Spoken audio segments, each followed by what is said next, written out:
जिस आदमी ने अरहान के परिवार को मारा था वह कोई मामूली दुश्मन नहीं था। कार्लोस एक तलवार मास्टर था, एक राक्षस जो इंसानी हदों से बहुत ऊपर खड़ा था। और अरहान ने कितनी भी मुश्किल ट्रेनिंग की हो, बदला लेना अब भी नामुमकिन लग रहा था। लेकिन जब सब उम्मीद खत्म हो चुकी थी, उसके महान पूर्वज का चित्र लियम कैरावैन अचानक जिंदा हो गया। कैरावैन परिवार का संस्थापक उसे चुपचाप देख रहा था। उस दिन का इंतजार कर रहा था जब अरहान की नफरत बदले का बोझ उठाने के लिए काफी मजबूत हो जाए। और अब वह दिन आखिरकार आ गया था। लियम ने कैरावैन वंश में छुपा एक राज बताया, एक शक्ति जो पूरी तरह से पागलपन लगती थी। एक तलवार को खाकर अरहान उसके पिछले मालिक की यादें और तकनीकें अपने अंदर ले सकता था। यही वजह थी कि कैरावैन परिवार ने कई पीढ़ियों तक सोर्ड मास्टर पैदा किए थे। सिर्फ एक समस्या थी, उस रास्ते पर चलने के लिए अरहान को नामुमकिन काम करना था। उसे लियम की तलवार को गर्म करना था, जलते हुए स्टील को काटना था और उसे टुकड़े टुकड़े करके निगलना था। अपने माँ बाप के खूनी चेहरे उसके दिमाग में बसे हुए थे और कार्लोस का नाम उसके गुस्से को और बढ़ा रहा था। अरहान ने देर नहीं की। उसने अपने दांत लाल गरम तलवार में गड़ाए और एक टुकड़ा कैंडी की तरह तोड़ दिया। खुद को जलती हुई धातु निगलने पर मजबूर किया। दर्द के बावजूद अरहान ने बाकी का काम पूरा किया। बदला लेने के लिए दृढ़ था। कहानी को बेहतर समझने के लिए चलो थोड़ा पीछे चलते हैं। अरहान ऐसी कहानियों के बीच बड़ा हुआ जो उसकी जिंदगी से कभी मेल नहीं खाती थी। उसके पिता कैरावैन परिवार की बात ऐसे करते थे जैसे वह कोई कहानियों के लोग हों। कभी शक्तिशाली सोर्ड मास्टर्स थे जिनके नाम से राज्यों में डर फैलता था। लेकिन अरहान को वह कहानियां खोखली लगती थी। उनका घर टूट रहा था, उनका असर कब का खत्म हो चुका था और जिस गांव पर वह राज करते थे वह जीने के लिए संघर्ष कर रहा था। बचपन में महानता पर विश्वास करना मुश्किल था, जब उसके आसपास सब कुछ गिरावट की तरफ इशारा कर रहा था। लेकिन फिर भी अरहान गांव के लोगों के साथ खुश था। वह खेत में उनके साथ काम भी करता था और सामान बेचने के लिए बाजार भी ले जाता था। उसके लिए बाजार जाना एक मामूली दिन था और अरहान खुशी खुशी चला गया। लेकिन जब तक वह वापस आया उसने सिर्फ अपने लोगों के खून से भरी जमीन देखी। अरहान अपने सामने हो रहे खूनी दृश्य से हैरान रह गया और अचानक उसका नौकर उसके पीछे दिखाई देता है, उसे तसल्ली देने के लिए, जबकि यह बताते हुए कि एक सोर्ड मास्टर ने हमला किया गांव पर और सिर्फ 10 मिनट में आधे गांव वालों को खत्म कर दिया। यह कहते हुए कि वह आदेश मान रहा था। अरहान ने सोचा सब खत्म हो गया, लेकिन किसी वजह से सोर्ड मास्टर कार्लोस ने उसके माँ बाप को छोड़ दिया था। और उस गर्मी के पल में अपनी माँ को गले लगाते हुए अरहान जानता था कि उनकी मुश्किलें अभी खत्म नहीं हुई थी। द सोर्ड मास्टर ने उसके माँ बाप और बचे हुए लोगों को 1 महीना दिया था गायब होने के लिए। डर और बिना किसी उम्मीद के बचे हुए लोग गांव से भाग गए, उसे वीरान छोड़कर। अरहान के माँ बाप ने फिर भी रुकने का फैसला किया, क्योंकि गांव के नेता होने के नाते यह उनकी जिम्मेदारी थी। उन्होंने नौकर से अरहान को गांव से दूर ले जाने को कहा, लेकिन वह आधे रास्ते से वापस भाग आया, बिल्कुल पहले की तरह। उसे सिर्फ खूनी दृश्य मिला, जहां उसके पिता का सिर एक डंडे पर लटका हुआ था और उसकी माँ को काट दिया गया था। उसने क्रॉसबो से सोर्ड्स मास्टर पर हमला करने की कोशिश की, लेकिन वह डर के मारे घुटनों पर गिर गया और सोर्ड्स मास्टर ने उसे छोड़ने का फैसला किया, लेकिन एक चेतावनी के साथ कि वह अपना वंश आगे न बढ़ाए, क्योंकि वह भविष्य में उन्हें फिर से खत्म करने आ जाएगा। उस पल अरहान ने सब कुछ खो दिया, लेकिन अपने सबसे बड़े दुश्मन कार्लोस से बदला लेने की कसम खाई। उसके तुरंत बाद 1 साल बीत गया और इस दौरान अरहान ने बदले की तैयारी की, एक सोर्ड मास्टर के खिलाफ जिसे ताकत की चोटी माना जाता था। अरहान के पास सवाल थे, क्योंकि उसे नहीं पता था कि कार्लोस उसके परिवार को क्यों मारेगा या इस सब के पीछे कौन था। हालांकि उसके दिमाग में सवाल जल रहे थे, वह जानता था कि एक बात अब भी है और यह सच है कि गांव के वह सब लोग जो बेकार में मरे, उनकी जिंदगी कभी वापस नहीं आएगी, जैसे वह आम तौर पर करता है। अरहान अपने महल में दीवार के सामने खड़ा होकर दीवार को घूरता है, उस तलवार और चित्र को जो उसके पूर्वज लियम कैरावैन के बताए जाते थे। अचानक कुछ अजीब हुआ जब वह चित्र को घूर रहा था और उससे एक तेज रोशनी निकलने लगी, जिसके साथ एक आवाज भी आ रही थी। जब रोशनी आखिरकार बनती है, वह एक बूढ़े आदमी में बदल जाती है जो अरहान को अपना वंशज कहता है। अरहान को अपनी आंखों पर यकीन नहीं हुआ, क्योंकि उसके ठीक सामने उसका पूर्वज लियम कैरावैन था। अरहान पहले इस बात को नहीं मानता, क्योंकि उसे लगता है कि वह सही नहीं देख रहा है और उसे अब तक जो कुछ हुआ है उसकी वजह से दिमागी सदमा लगा होगा। लेकिन यह साफ होने लगता है कि उसके सामने की तस्वीर कोई भ्रम नहीं है। लियम बोलता है, अरहान को बताते हुए कि वह उसके दिल में उलझन महसूस कर सकता है, क्योंकि वह डरा हुआ है कि कहीं उसने अपना दिमाग न खो दिया हो। वह उससे यह भी पूछता है कि क्या वह हैरान है कि उसका पूर्वज, जिसे वह एक कहानी मानता है, उसके ठीक सामने खड़ा है। अरहान फिर उससे पूछता है कि क्या वह सच में परिवार का संस्थापक है, इतिहास का सबसे शक्तिशाली सोर्ड्स मास्टर।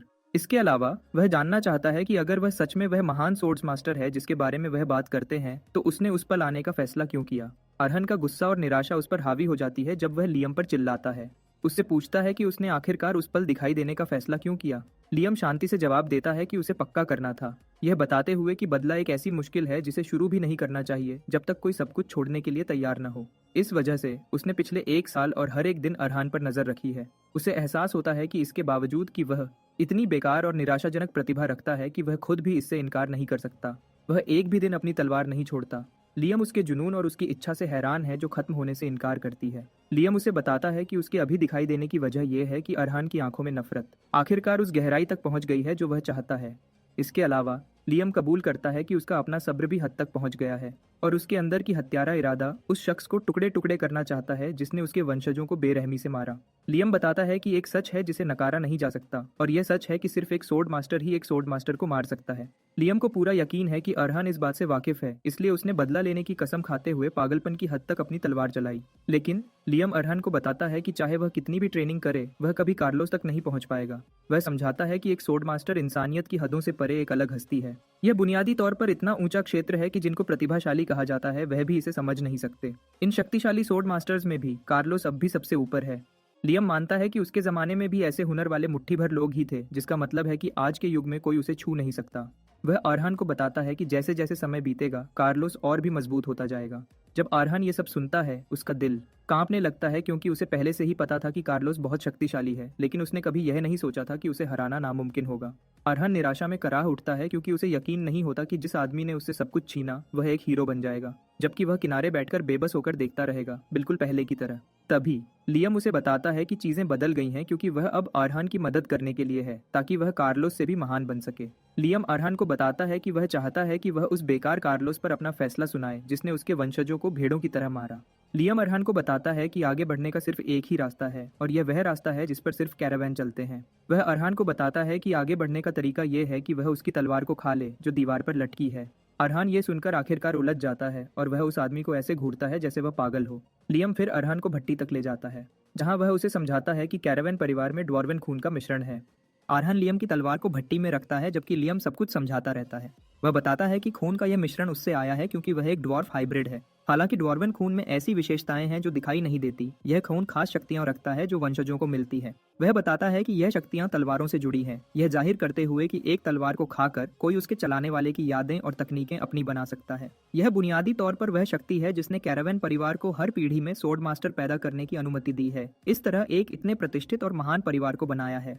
अरहान यह सुनकर हैरान है क्योंकि उसने हमेशा जाना है कि ड्वार्फ्स धातु और आग के दोस्त होते हैं, लेकिन उसने कभी नहीं जाना कि उनके पास ऐसा अजीब हुनर था। हालांकि कहानी बेकार और उलझन भरी लगती है। अरहान जानता है कि सच्चाई सिर्फ नतीजों से ही साबित हो सकती है। अरहान फिर बड़े दृढ़ निश्चय के साथ लियम की आंखों में देखता है, उसे बताते हुए कि उसे दिखाए कि तलवार कैसे खाते हैं क्योंकि अब कोई झिझक नहीं है। लियम फिर उसे बताता है कि तरीका आसान है और उसे तलवार को इतना गर्म करना है जब तक वह थोड़ी नरम न हो जाए। एक बार जब यह हो जाए तो उसे काटना और निगलना है। बिना किसी झिझक के अरहान ये करता है, ये सोचते हुए कि क्या वह पागल हो गया है या उस पर जादू हो गया है। लेकिन उसे इन सब की परवाह नहीं है क्योंकि अगर उसके सफल होने की जरा सी भी उम्मीद है तो वह उसे लेने के लिए तैयार है। अरहान आखिरकार अपनी जबड़े को गर्म तलवार पर रखता है और उसका एक हिस्सा कैंडी की तरह तोड़ देता है।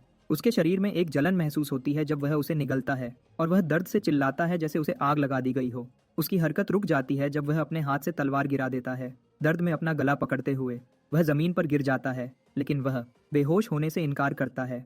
उन भयानक चीजों के बारे में सोचते हुए जिनसे वह गुजरा था। उसके माँ बाप का खून के तालाब में पड़ा चेहरा उसके लिए प्रेरणा का काम करता है और कार्लोस ही उसकी नफरत का केंद्र था। इसके साथ अरहान तलवार उठाता है और उसे चबाता रहता है, चाहे कुछ भी हो, सफल होने की चाह के साथ, क्योंकि उसे कार्लोस को मारना है।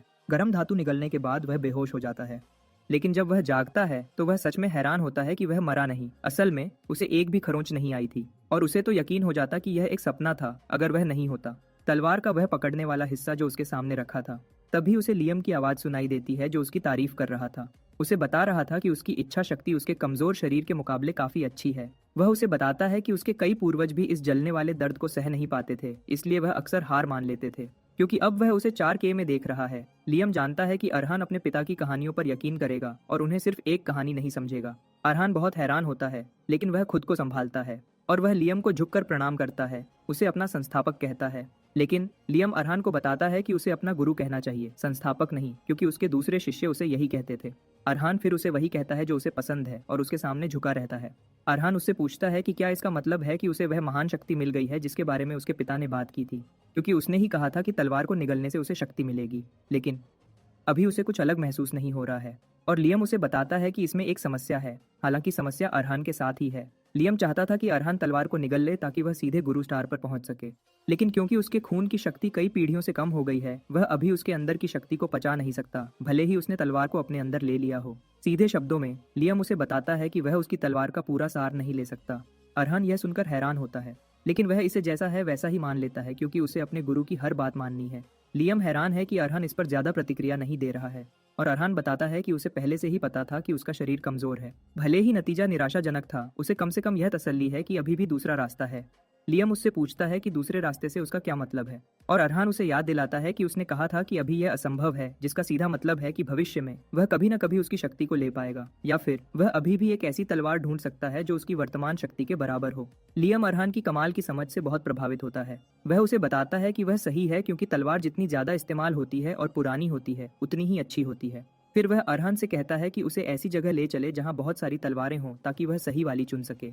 अरहान फिर उसे एक कबाड़ की जगह ले जाता है जहां बहुत सारी पुरानी तलवारें हैं। लियम मानता है कि यह जगह बहुत डरावनी है और काले जादूगर ऐसी जगह पाकर बहुत खुश होते। अरहान बताता है कि बस्तियों का सारा कबाड़ वहीं आता है, बेकार कबाड़ से लेकर टूटे हुए हथियारों तक। यह असल में एक ऐसी जगह है जहां लियम की बात के मुताबिक तलवार मिल सकती है। लियम सहमत होता है कि यह एक अच्छी शुरुआत है, यह बताते हुए कि अपने शुरुआती दिनों में उसने ऐसी ही खूनी जगहों पर तलवारें निगली थीं। वह मरे हुए सिपाहियों की तलवारें थीं, मिट्टी और खून से सने कुल्हाड़े थे, और टूटी नोक वाले भाले इधर उधर पड़े थे। लियम बताता है कि उसने कितनी तलवारें अपने अंदर ली थीं, और वह अरहान से कहता है कि अगर वह जिंदा रहना चाहता है तो उसे और मजबूत बनना होगा। लियम कहता है कि यह जगह उसे कुछ हद तक उस समय की याद दिलाती है, जैसे युद्ध के मैदान जहां जिंदगियां जिंदा रहने के लिए लगातार टकराती थी। वह युद्ध की कठोरता और कैसे अनगिनत जिंदगियां बिना किसी निशान के खत्म हो जाती हैं, इसके बारे में बताता है। इन डरावनी यादों और दुख के बीच भी वह बताता है कि फिर भी कोई ऐसा होगा जो रोशनी की एक चमक छोड़ जाएगा। लियम फिर दूर इशारा करता है, अरहान को बताते हुए कि उसने उसके लिए तलवार ढूंढ ली है। तलवार कम या ज्यादा एक सुई जैसी है, लेकिन लियम उसे बताता है कि यही उसे चाहिए। इसके 1 महीने बाद कुछ गुंडे गांव में आते हैं, और सबसे अच्छी जगह जहां वह घुसने का फैसला करते हैं वह महल है। वह सोचते हैं कि यह खाली क्यों है और अनुमान लगाना शुरू कर देते हैं। एक कहता है कि उन्होंने इस हवेली को काले प्रयोगों के लिए इस्तेमाल किया होगा, फिर छोड़ दिया होगा, लेकिन दूसरा सहमत नहीं होता, कहते हुए कि अगर ऐसा होता तो वह अंदर आते ही मर जाते। एक और बताता है कि हो सकता है कोई गिरा हुआ अमीर इस हवेली में छुपा हो। किराए के सिपाही खुश हैं कि उन्हें अच्छा माल मिल गया है, क्योंकि उन्हें रोकने वाला कोई नहीं है। उनमें से एक अरहान की मरी हुई माँ के कपड़े ढूंढ लेता है और वह उन्हें खंगालना शुरू कर देता है। यह बात समूह को लुभाती है, जो मानते हैं कि वहाँ एक औरत रहती है जिसके साथ वह लूटने के बाद मजा कर सकते हैं। वह कपड़ों को सूंघने के लिए इधर उधर देना शुरू करते हैं, लेकिन कुछ अचानक अरहान की आवाज पूरे हॉल में गूंजती है, समूह को कहते हुए कि वह जो कुछ भी कर रहे हैं उसे रोक दें।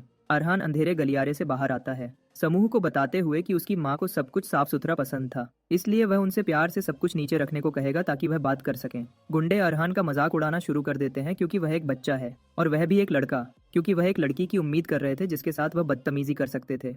अरहान फिर उनसे पूछता है कि क्या वह खाना या रहने की जगह ढूंढ रहे हैं। वह उन्हें यकीन दिलाता है कि उसे उन्हें पड़ोसियों की तरह रहने देने में कोई ऐतराज नहीं है, लेकिन गुंडे मानते हैं कि अरहान ऐसी बातें कहने के लिए पागल है। समूह का नेता हमारे घर की तरफ चलना शुरू करता है, उसे कहते हुए कि वह सच में बेवकूफ होगा जो उन्हें देखकर भागा नहीं। वह आदमी अरहान पर झपटता है और पूछता है कि क्या वह मरने के लिए उत्सुक है। यह आखिरकार उसकी सबसे बड़ी गलती साबित होती है। जैसे ही अरहान अपने शरीर के अंदर बंद गुस्से को बाहर निकालता है, उसकी प्रतिक्रिया करने से पहले अरहान सुई जैसी तलवार उसके पेट में घुसा देता है, एक बहुत ही महत्वपूर्ण जगह को निशाना बनाते हुए। गंजा खून खांसता है जब अरहान उसे घूरता है, गुस्से से भरी आंखों से उसके चेहरे पर।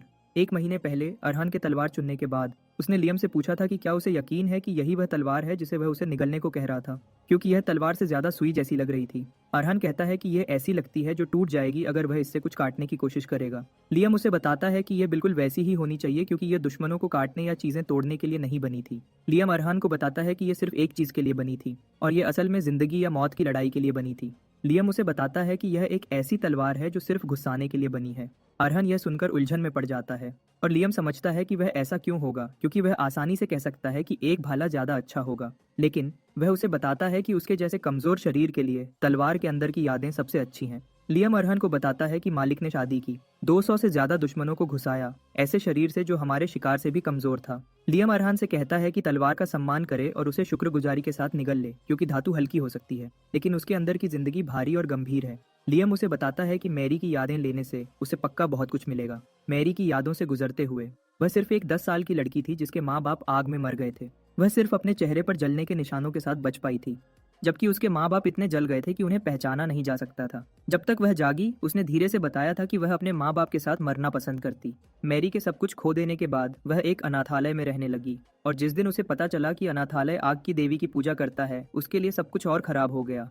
उसके लिए वह निराशा में डूब गई क्योंकि उसने असल में सब कुछ आग में खो दिया था, लेकिन उसे ऐसी जगह रहने की उम्मीद थी जो आग को मुक्ति कहती है। अनाथालय में उसके बाकी दिन बहुत बुरे थे, और वह दूसरे बच्चों के साथ धीरे धीरे और खराब होती गई। हमेशा उसे ऐसे घूरते थे जैसे वह कोई अजीब थी, उसके चेहरे पर जलने के निशान की वजह से। वह उसके पीछे बहुत बुरी बातें कहते थे, और कभी कभी वह उन्हें सुनती थी, जिससे उसे कभी कभी मरने की इच्छा भी होती थी। मैरी हमेशा यही चाहती थी कि वह मर जाए ताकि वह इस डर से बच सके। लेकिन एक खास दिन सब कुछ बदल गया। उसकी टक्कर एक तलवारबाज से हुई। हेगल, जो जंगल में अपनी तलवारबाजी का अभ्यास कर रहा था, भले ही उसकी तलवारबाजी खराब और अनाड़ी थी, फिर भी वह इतनी अच्छी थी कि उसे एक पल के लिए भी अपना दर्द भुला दे। हेगल एक बूढ़ा तलवारबाज और पहले का घुमक्कड़ सिपाही था जो सालों से अनाथालय में काम कर रहा था।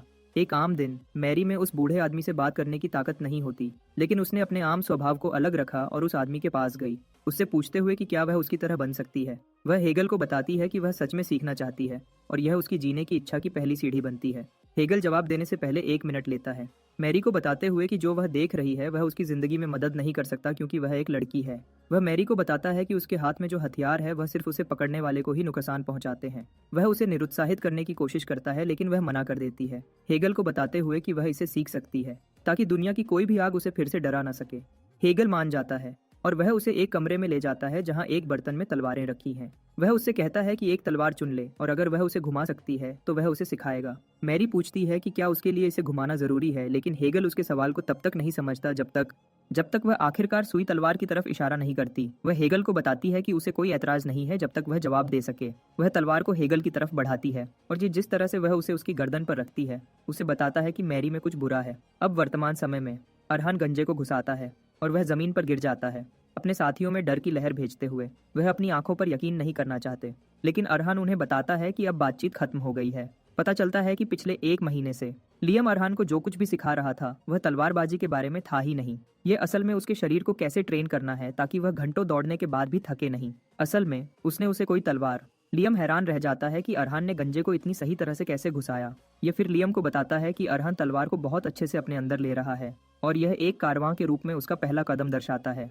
पता चलता है कि अरहान ने तने हुए को ऐसी जगह घुसाया जहां कोई तभी पहुंच सकता है जब तलवार पसलियों के बीच सही तरह से डाली जाए, जो और कुछ नहीं बल्कि फेफड़े थे।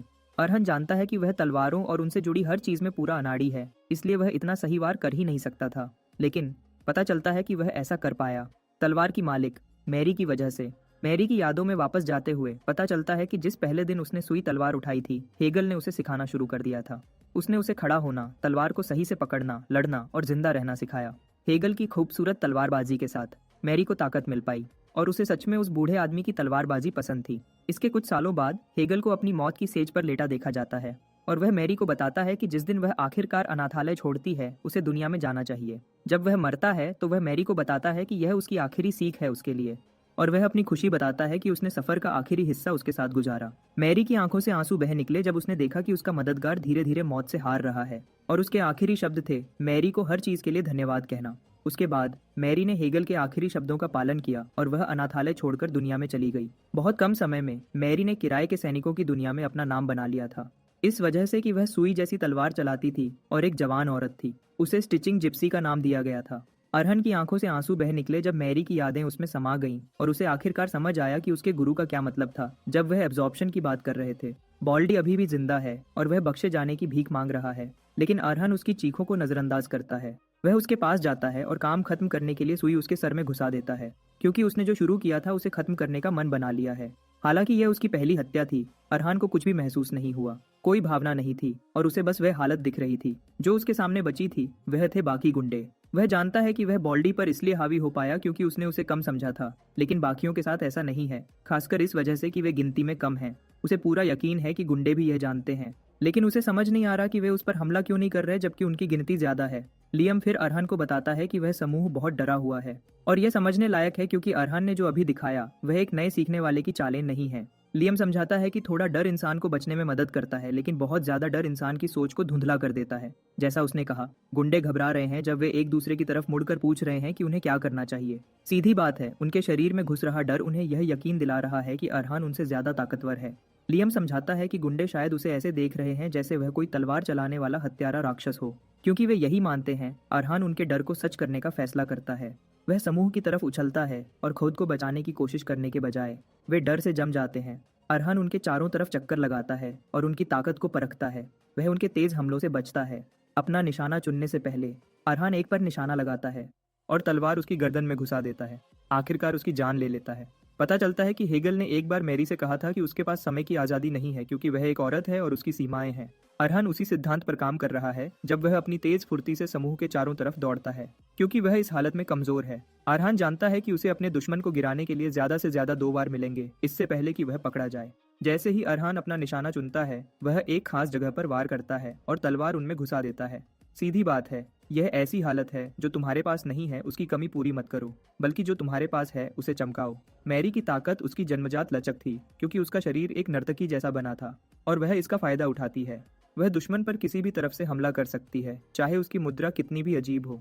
इन सब का इस्तेमाल करके वह अपने दुश्मनों को सिर्फ एक वार में गिरा देती है। सर या गर्दन जैसी खास जगहों पर वार करके अरहान भी वही कर रहा है, और उसने इसका इस्तेमाल पूरे समूह को खत्म करने के लिए किया है, एक को छोड़कर। आखिरी आदमी बच्चे की तरह रोने लगता है। उसकी नाक से बलगम निकल रहा है जब वह खुद को नरक में सोचता है। वह आदमी इंसान को नहीं, बल्कि नरक की गहराइयों से निकले एक हत्यारे राक्षस को देखता है। समूह को खत्म करने के बाद अरहान उन्हें दफनाने के लिए कब्र खोदता है। जब वह उन्हें दफनाने में लगा था, लियम ने उससे पूछा कि क्या उसने आखिरकार अपने शक को अलग कर दिया है। वह उसे बताता है कि अगर उसमें पूरे दिन तलवार चलाने की ताकत है बिना सांस खोए, तो वह 4 अनसीखे गुंडों का सामना कर सकता है। लियम अरहन को बताता है कि वह जीवन और मौत की लड़ाइयों के बीच पहले से ही मजबूत हो रहा है। अरहन को एहसास होता है कि उसके गुरु ने जो कुछ भी कहा वह सच है, क्योंकि उसका शरीर एक नर्तकी की तरह लचीला हो गया, जैसे वह तलवार के अंदर की यादों पर प्रतिक्रिया कर रहा हो। मैरी की यादें, सब कुछ लड़ाई शुरू होते ही साफ हो गया।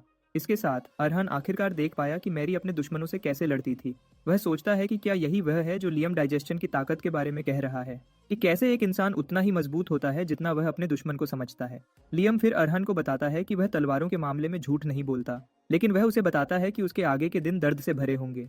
वह उसे बताता है कि उसे ऐसी मुश्किलों से गुजरना पड़ेगा जो उसे मौत की भीख मांगने पर मजबूर कर देंगी।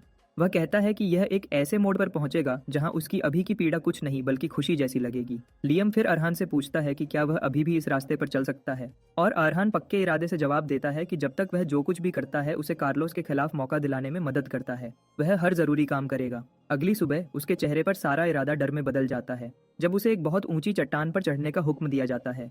जब वह ऊंची चट्टान पर चढ़ रहा होता है, उसके चेहरे से पसीना बह रहा होता है।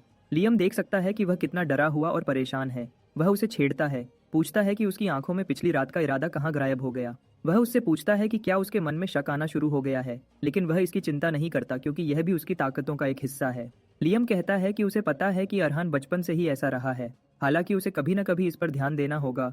वह उसे बताता है कि उस पल के लिए उसे पहले अपनी जिज्ञासा को सुलझाना होगा। लियम समझाता है कि तलवारबाज का रास्ता मुख्य रूप से 5 चरणों में बंटा हुआ है। एक है सोर्ड बिगिनर, जो तलवार का शुरुआती स्टार है। सोर्ड वॉकर, जो प्रतिभाशाली लोगों द्वारा हासिल किया गया स्टार है। एक है सोर्ड रनर, और यह वे लोग हैं जिन्हें युद्ध क्षेत्र का केंद्र माना गया है। चौथा है सोर्ड एक्सपर्ट, और यह ऐसे लोग हैं जो अकेले ही युद्ध का रुख बदल सकते हैं। आखिरी लेकिन सबसे कम नहीं, वह है सोर्ड मास्टर, और वे सब कुछ पर राज करते हैं जैसे वे भगवान हो। लियम फिर अरहान से पूछता है कि वह 5 पदों में से खुद को अभी कहाँ मानता है। अरहान गहरी सांस लेता है, लियम को बताने से पहले कि उसे पूरा यकीन है कि वह एक जोशीला जवाब की उम्मीद कर रहा है, लेकिन वह उसे यकीन दिलाता है कि वह अपना स्टार बहुत अच्छे से जानता है। अरहान कहता है कि तलवारबाजी के लिए पहली शर्त माना को नियंत्रित करना है, और दूसरी जो माना को संभालने के लिए जरूरी है वह है माना हार्ट का बनना। हालांकि क्योंकि उसने अभी तक माना हार्ट नहीं बनाया है, अरहान खुद से ईमानदार है और वह जानता है कि वह अभी तक एक बिगिनर के रूप में भी योग्य नहीं है। लियम यह सुनकर खुश होता है और अरहान की तारीफ करता है। उसे बताता है कि उसकी आत्मज्ञान बहुत अच्छा है। लियम अरहान के शक की पुष्टि करता है। उसे बताता है कि वह सच में शुरुआती लोगों में भी एक शुरुआती है जिसने अभी तक तलवार की दहलीज पर कदम भी नहीं रखा है। लियम अरहान को बताता है कि ट्रेनिंग उसे एक बिगिनर के रास्ते पर ले जाने के लिए है, ताकि वह माना हार्ट बना सके। अरहान यह सुनकर हैरान हो जाता है और वह आदमी से पूछता है कि क्या वह इस वक्त जो कुछ भी कर रहा है वह सिर्फ एक माना हार्ट बनाने के लिए है। अरहान यकीन नहीं कर सकता कि वह इस वक्त एक माना हार्ट की वजह से जीवन और मौत की हालत से गुजर रहा है। अरहान फिर लियम को बताता है कि शायद उसे पता न हो क्योंकि उसके समय में चीजें अलग हैं, लेकिन वह उसे समझाता है कि अभी के समय में एक इंसान एल्केमिस्ट की दवा पीकर माना हार्ट बना सकता है। यह एक वॉकर क्लास के नाइट द्वारा माना डालकर अपनी इंद्रियों को खोलने से भी बनाया जा सकता है। सीधी बात है, माना हार्ट बनाना बहुत आसान है, क्योंकि जो औरतें आत्मरक्षा के लिए तलवारबाजी सीखती हैं वे भी यह कर सकती हैं। अरहान फिर लियम से पूछता है कि वह इतना आसान रास्ता क्यों छोड़ेगा, सिर्फ ये पक्का करने के लिए कि वह एक ऐसे तरीके से गुजर रहा है जो उसे उसके माँ बाप के पास भेज सकता है। लियम फिर अरहान को बताता है कि माना हार्ट बनाने के लिए दुनिया के तरीकों का पालन करना बुरा नहीं है, लेकिन वह उसे बताता है कि गन्स एंड स्टील की ताकत उनके खून में रहती है। लियम अरहन को बताता है कि इस ताकत की पूरी क्षमता को बाहर निकालने के लिए एक मजबूत पात्र की जरूरत होती है, इसलिए यह एक आम इंसान के दिल से नामुमकिन है। वह बताता है कि एक इंसान सिर्फ इंसानों की दुनिया तक ही पहुंच सकता है एक बेकार मैना हार्ट के साथ, लेकिन अगर अरहान एक सोर्ड मास्टर के रास्ते तक पहुंचने के लिए गंभीर है तो उसे सिर्फ एक चीज चाहिए। लियम उसे बताता है कि उसे एक स्टील का दिल चाहिए जो दुनिया से टकराने के लिए इतना मजबूत हो और उसे एक भी खरोंच ना आए। लियम फिर उसे बताता है कि इस स्टील के दिल को बनाने का सिर्फ एक ही तरीका है, और यह है कि वह खुद को लगातार मौत के किनारे तक धकेलता रहे ताकि उसका शरीर खुद का माना हार्ट चाहे। लियम मानता है कि उसके कुछ ही शिष्य इस ट्रेनिंग को पूरा कर पाए क्योंकि यह एक बहुत दर्दनाक और भयानक प्रक्रिया है। हालांकि वह उसे बताता है कि जिन्होंने सारी ट्रेनिंग अंत तक सही वे सोर्ड मास्टर्स बन गए। लियम फिर उससे पूछता है कि क्या वह अब उस बात से प्रेरित है जो उसने अभी उसे बताई है। अरहन जवाब देता है कि वह बहुत ज्यादा प्रेरित है जब वह खुद को चट्टान की चोटी तक धकेलता रहता है। लियम उसे यकीन दिलाता है कि जो माना हार्ट वह हासिल करेगा वह अलग होगा, और यह अरहन के लिए आगे बढ़ने के लिए काफी प्रेरणा है।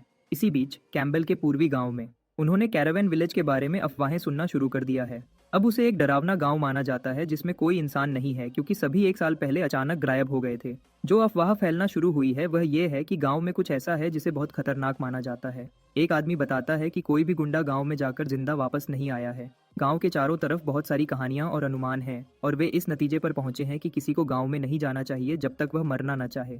धर्मशाला में एक अजीब नाइट बैठा है और वह सब कुछ सुनता है जो लोग गांव के बारे में चर्चा कर रहे हैं। वह नाइट गांव में दिलचस्पी रखता है जिसे अब मौत का घर कहा जाता है। वह अपना रुमाल निकालता है अपना मुंह पोंछने के लिए, और रुमाल खून से रंगा हुआ है जो बताता है कि वह अपनी अंदरूनी समस्याओं से लड़ रहा है। वह नाइट नतीजा निकालता है कि मौत का यह घर उसके लिए सबसे सही जगह है। दूसरी तरफ अरहान लियम से मिली प्रेरणा के बाद सिर्फ अपने बाएं हाथ से चट्टान पर चढ़ना जारी रखता है। उसके लिए कोई आराम का दिन नहीं था, उन दिनों में भी जब उसे गांव में घुसे गुंडों से निपटना पड़ता था। अरहान हर एक दिन यह करता रहा, दिन बिना कुछ छोड़े, सिर्फ अपना पूरा देने के लिए। इसके साथ एक महीना बीत गया, लेकिन चट्टान पर चढ़ने की उस भयानक ट्रेनिंग के बावजूद भी वह अभी भी माना हार्ट नहीं बना पाया था। हालांकि अरहान देख सकता था कि उसमें कुछ अलग था। लड़ते समय अरहान ध्यान देता है कि एक बदलाव यह है कि उसकी इंद्रियां बहुत तेज हो गई हैं। उसकी 5 इंद्रियों से लड़ाइयों के दौरान उसके फैसले और एकाग्रता तक अरहान बहुत ज्यादा बेहतर हो गया है। जब भी वह सुई पकड़ता है और वह पूरी तरह से ध्यान लगाता है तो हमेशा ऐसा लगता है जैसे मैरी खुद लड़ाई कर रही हो। अरहान दुश्मनों के चारों तरफ ऐसे घूमता जैसे वे समय में जम गए हों और वह उस समय अकेला काम कर रहा हो। अरहान आसानी से अपने दुश्मनों के शरीरों को खून रिसने वाले छेदों में बदल देता है। पता चलता है कि इस अजीब बदलाव की वजह यह है कि अरहान अब माना को महसूस कर सकता है। जंगल में ध्यान करते समय अरहान खुद पर गर्व करता है क्योंकि वह यह सब कुछ माना हार्ट बनाए बिना या अभी तक सोर्ड बिगिनर बने बिना हासिल कर पाया है। अरहान जानता है कि यह सिर्फ सुई की ताकत की वजह से ही मुमकिन है। अरहान फिर अपने गुरु से पूछता है कि अगले चरण तक पहुंचने पर उसे किस तरह की ताकत मिलने की उम्मीद है। लियम हंसी उड़ाता है। अरहान को बताता है कि उसे अभी बहुत लंबा रास्ता तय करना है, इसलिए उसे यह नहीं सोचना चाहिए कि वह बेहतर हो गया है। हालांकि वह उसे बताता है कि वह उसके सवाल का जवाब देगा। लियम समझाता है कि एक बार जब वह माना हार्ट बनाकर एक सोर्ड बिगिनर बन जाता है जो इस ताकत की गहराई को समझता है तो उसे मेरी के बराबर के स्टार तक पहुंचा हुआ कहा जा सकता है, अगर वह इससे आगे बढ़ सकता है। माना हार्ट से ताकत को इस्तेमाल करके वह एक सुपर ह्यूमन की दुनिया में पहुंच गया होगा जो शारीरिक क्षमताओं को मजबूत कर सकता है और हमले और बचाव के लिए एक क्षेत्र बना सकता है। लियम बताता है कि इस चरण को सोर्ड वॉकर कहा जाता है। हालांकि यह बिगिनर के बाद अगला कदम है। उसे एहसास होगा कि जिस पल वह इसका सामना करेगा दोनों के बीच बहुत बड़ा अंतर है। लियम फिर उससे पूछता है कि क्या इससे उसके सवाल का जवाब मिल गया है और अरहान हाँ कहता है। हालांकि अरहान का एक और सवाल है और यह उस आदमी के बारे में है जो अभी उनके इलाके में बस गया है। अरहान उसे देख रहा था और उसने लियम से पूछा कि क्या यह आदमी एक सोर्ड वॉकर है। लियम ने यह बात पक्की की। उसने कहा कि यह आदमी एक दुश्मन है, वह उस कचरे से बहुत अलग है जिससे अरहान अब तक लड़ रहा था। लियम ने अरहान से पूछा कि वह इस आदमी का क्या करेगा क्योंकि उसकी अभी की ताकत से वह उसके सामने एक सेकंड भी नहीं टिक पाएगा। अरहान ने जवाब दिया कि वह अभी भी हालात पर नजर रख रहा है और किसी भी मुश्किल के लिए तैयारी कर रहा है। अरहान ने लियम से कहा कि उसके पास पहले से कोई और रास्ता नहीं है। लियम ने फिर उससे कहा कि उसके पास अभी भी एक रास्ता है, वह इस जगह को छोड़ सकता है ताकि लड़ाई से बच सके। लेकिन अरहान ने जवाब दिया कि यह वह रास्ता नहीं है जो वह चुन सकता है क्योंकि यह जगह अब खाली है। फिर भी यह एक ही जगह है जहां उसे सबके साथ अपनी यादें याद हैं। लियम उसका दर्द समझता है और उसने उसे बहुत मजबूत बनने को कहा क्योंकि इस मुश्किल दुनिया में ताकत ही एक इकलौता जवाब है। लियम ने अरहान से कहा कि वह अपनी इच्छाओं को ताकत बनाए ताकि वह आगे बढ़ सके और जो वह सच में चाहता है वह पा सके। लियम ने उसे कहा कि वह अपने दर्द को ताकत बनाए ताकि वह लोहे जैसा मजबूत बन सके और कोई उसकी बातों का मजाक न उड़ा सके। बाद में अरहान उस नाइट से मिलता है और उसने अरहान को हुक्म दिया कि एक कदम भी न बढ़ाए अगर वह मरना नहीं चाहता। इस लड़ाई से पहले जब वह आदमी इस जगह में आया था, अरहान उसे रोज देखता था। यह उसकी रोज की आदत थी। अरहान ने उन दिनों में कुछ खास सीखा। गांव में बहुत सारे खाली घर थे, फिर भी उस आदमी ने ऐसा बर्ताव किया जैसे लोग अभी भी उनके मालिक हैं। उसने छोटी से छोटी चीज को भी हाथ नहीं लगाया। वह बस एक पोटली के साथ सादा जीवन जीता था जो वह अपने साथ लाया था।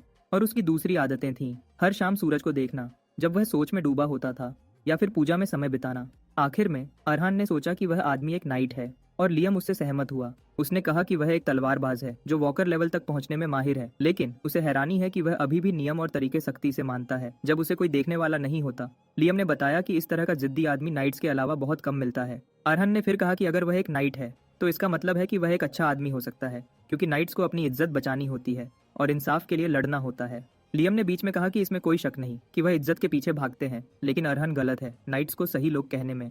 उसने कहा कि इज्जत एक ऐसी चीज है जो हर किसी के लिए अलग होती है। उसने कहा कि जो इज्जत वह मानते हैं वह हमेशा सबके लिए अच्छी नहीं होती, क्योंकि एक नाइट की इज्जत उस आदमी पर निर्भर करती है जिसे वह अपनी वफादारी देता है। उनकी इज्जत असल में उनके मालिक की मर्जी से तय होती है, खासकर उसकी जो अच्छा पैसा देता है। लियम ने मासूम अरहान को समझाने का फैसला किया कि एक नाइट असल में क्या होता है। उसने उसे बताया कि एक नाइट बस एक किराए का तलवारबाज होता है जो इज्जत को हिंसा का बहाना बनाता है। वह असल में कोई ऐसा होता है जो पुरानी तलवार के हुनर का इस्तेमाल करता है तेजी से मारने के लिए, और क्योंकि वह महंगे कवच में होते हैं वह बस एक ऐसा दुश्मन है जिसे मारना बहुत मुश्किल होता है। लियम ने अरहान से कहा कि वह नाइट जैसे चमकदार शब्द से धोखा न खाए। उसने सुझाव दिया कि वह देखे कि वह असल में क्या है ताकि वह खुद फैसला कर सके। लियम ने अरहान से कहा कि शक करना उसकी सबसे बड़ी ताकत है, और उसने उसे याद दिलाया कि वह बचपन से ही ऐसा है। जब वह बच्चा था तो वह अपने पिता की कहानियां सुनता था, पर अंदर ही अंदर वह उनकी सच्चाई पर सवाल उठाता था। जब एक नई ताकत ने उसे बहुत ज्यादा भरोसा दिया और उसे खतरे में डाल दिया, तब भी उसकी तेज समझ और ध्यान से देखने ने उसे खतरे हटाने में मदद की ताकि वह जवाब ढूंढ सके। लियम ने आगे कहा, शक का मतलब है जो वह देखता या सुनता है उससे न बहकना, बल्कि हर संभव तरीके का इस्तेमाल करना और लगातार सोचना सच के करीब पहुंचने के लिए। लियम ने अरहान से कहा कि वह कभी भी शक करने की अपनी सोच न छोड़े, क्योंकि इस सोच के बिना लोग अपनी हदों को पार नहीं कर सकते।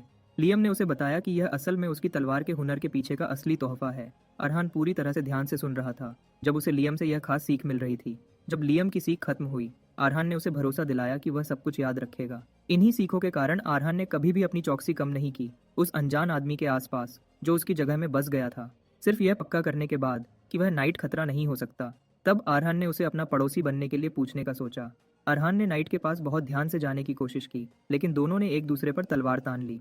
नाइट ने अरहान से कहा कि उसे पता है कि अरहान उसे देख रहा था, लेकिन उसने उसे भागने के बारे में सोचने से भी मना किया। नाइट ने अरहान को भरोसा दिलाया कि वह उसे तुरंत मार देगा अगर उसने उसकी तरफ पीठ की।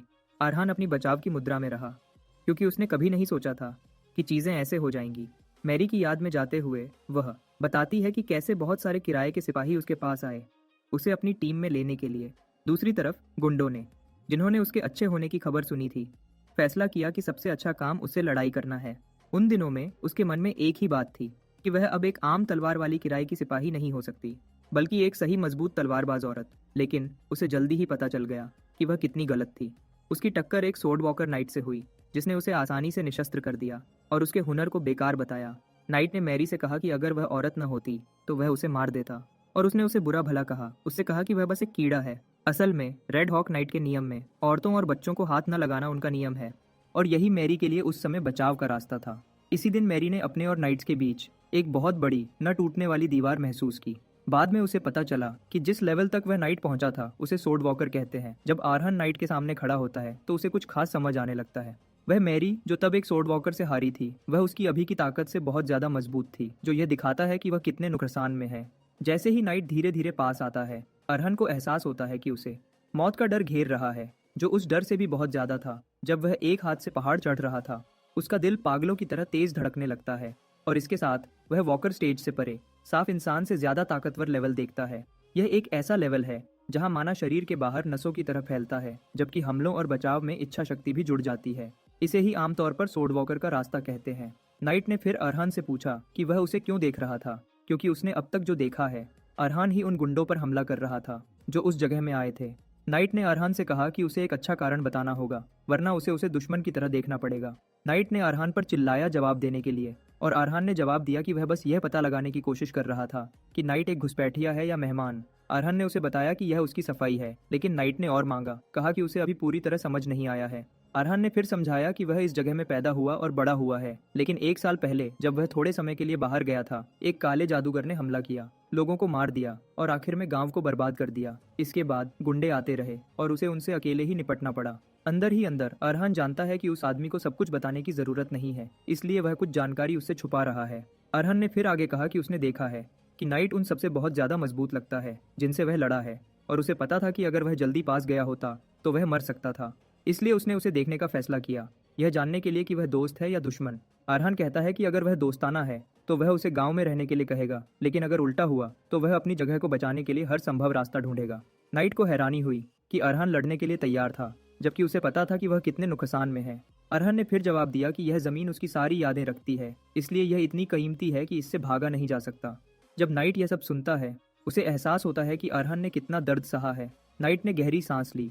अरहान से कहा कि अब उसके लिए अपनी कहानी बताने का समय है, क्योंकि उन्हें पड़ोसी बनने के लिए उन्हें एक दूसरे की कहानियां जरूर पता होनी चाहिए। नाइट ने फिर अरहान से कहा कि वह अपनी चौकसी कम करे और अपनी तलवार नीचे रखे, ताकि वह अपनी तलवार अंदर रख सके अपनी कहानी बताने से पहले। दूसरी तरफ लियम ने अरहान को याद दिलाया कि माना ऑफ स्टील बनाने का सिर्फ एक ही रास्ता है, और यह है कि वह खुद को मौत के करीब धकेलता रहे, अपने शरीर को मजबूर करे अपना खुद का मोनोहार्ट बनाने के लिए। लियम ने फिर अरहान से पूछा कि क्या वह इस पूरी हालत के बारे में उत्साहित महसूस कर रहा है, और जब अरहान ने आखिरकार नाइट के प्रस्ताव का जवाब दिया, उसने उसे कहा कि वह अपनी तलवार नीचे नहीं कर सकता।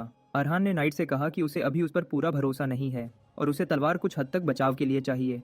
नाइट यह सुनकर हैरान रह गया और उसने अरहान को याद दिलाया कि अगर वह सच में चाहता तो उसे खत्म कर देता। नाइट ने अरहान से कहा कि वह अपनी तलवार पहले अंदर नहीं रख सकता, क्योंकि यह एक नाइट की इज्जत के खिलाफ है, इसलिए उसे अपनी इज्जत बचानी है। अरहान ने उसे भरोसा दिलाया कि वह समझता है कि वह क्या कह रहा है, लेकिन उसे बताया कि वह पीछे नहीं हट सकता। अरहान ने कसम खाई थी कि वह कभी डर के आगे नहीं झुकेगा और बिना लड़ने की कोशिश किए कभी हार नहीं मानेगा।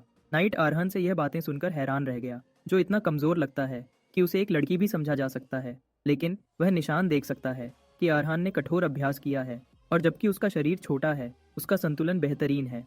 हालांकि अरहान ने तलवार सही से नहीं सीखी है, नाइट को एहसास होता है कि वह एक अलग तरीका इस्तेमाल कर रहा है, अपनी पूरी ताकत पहले वार में डालने का।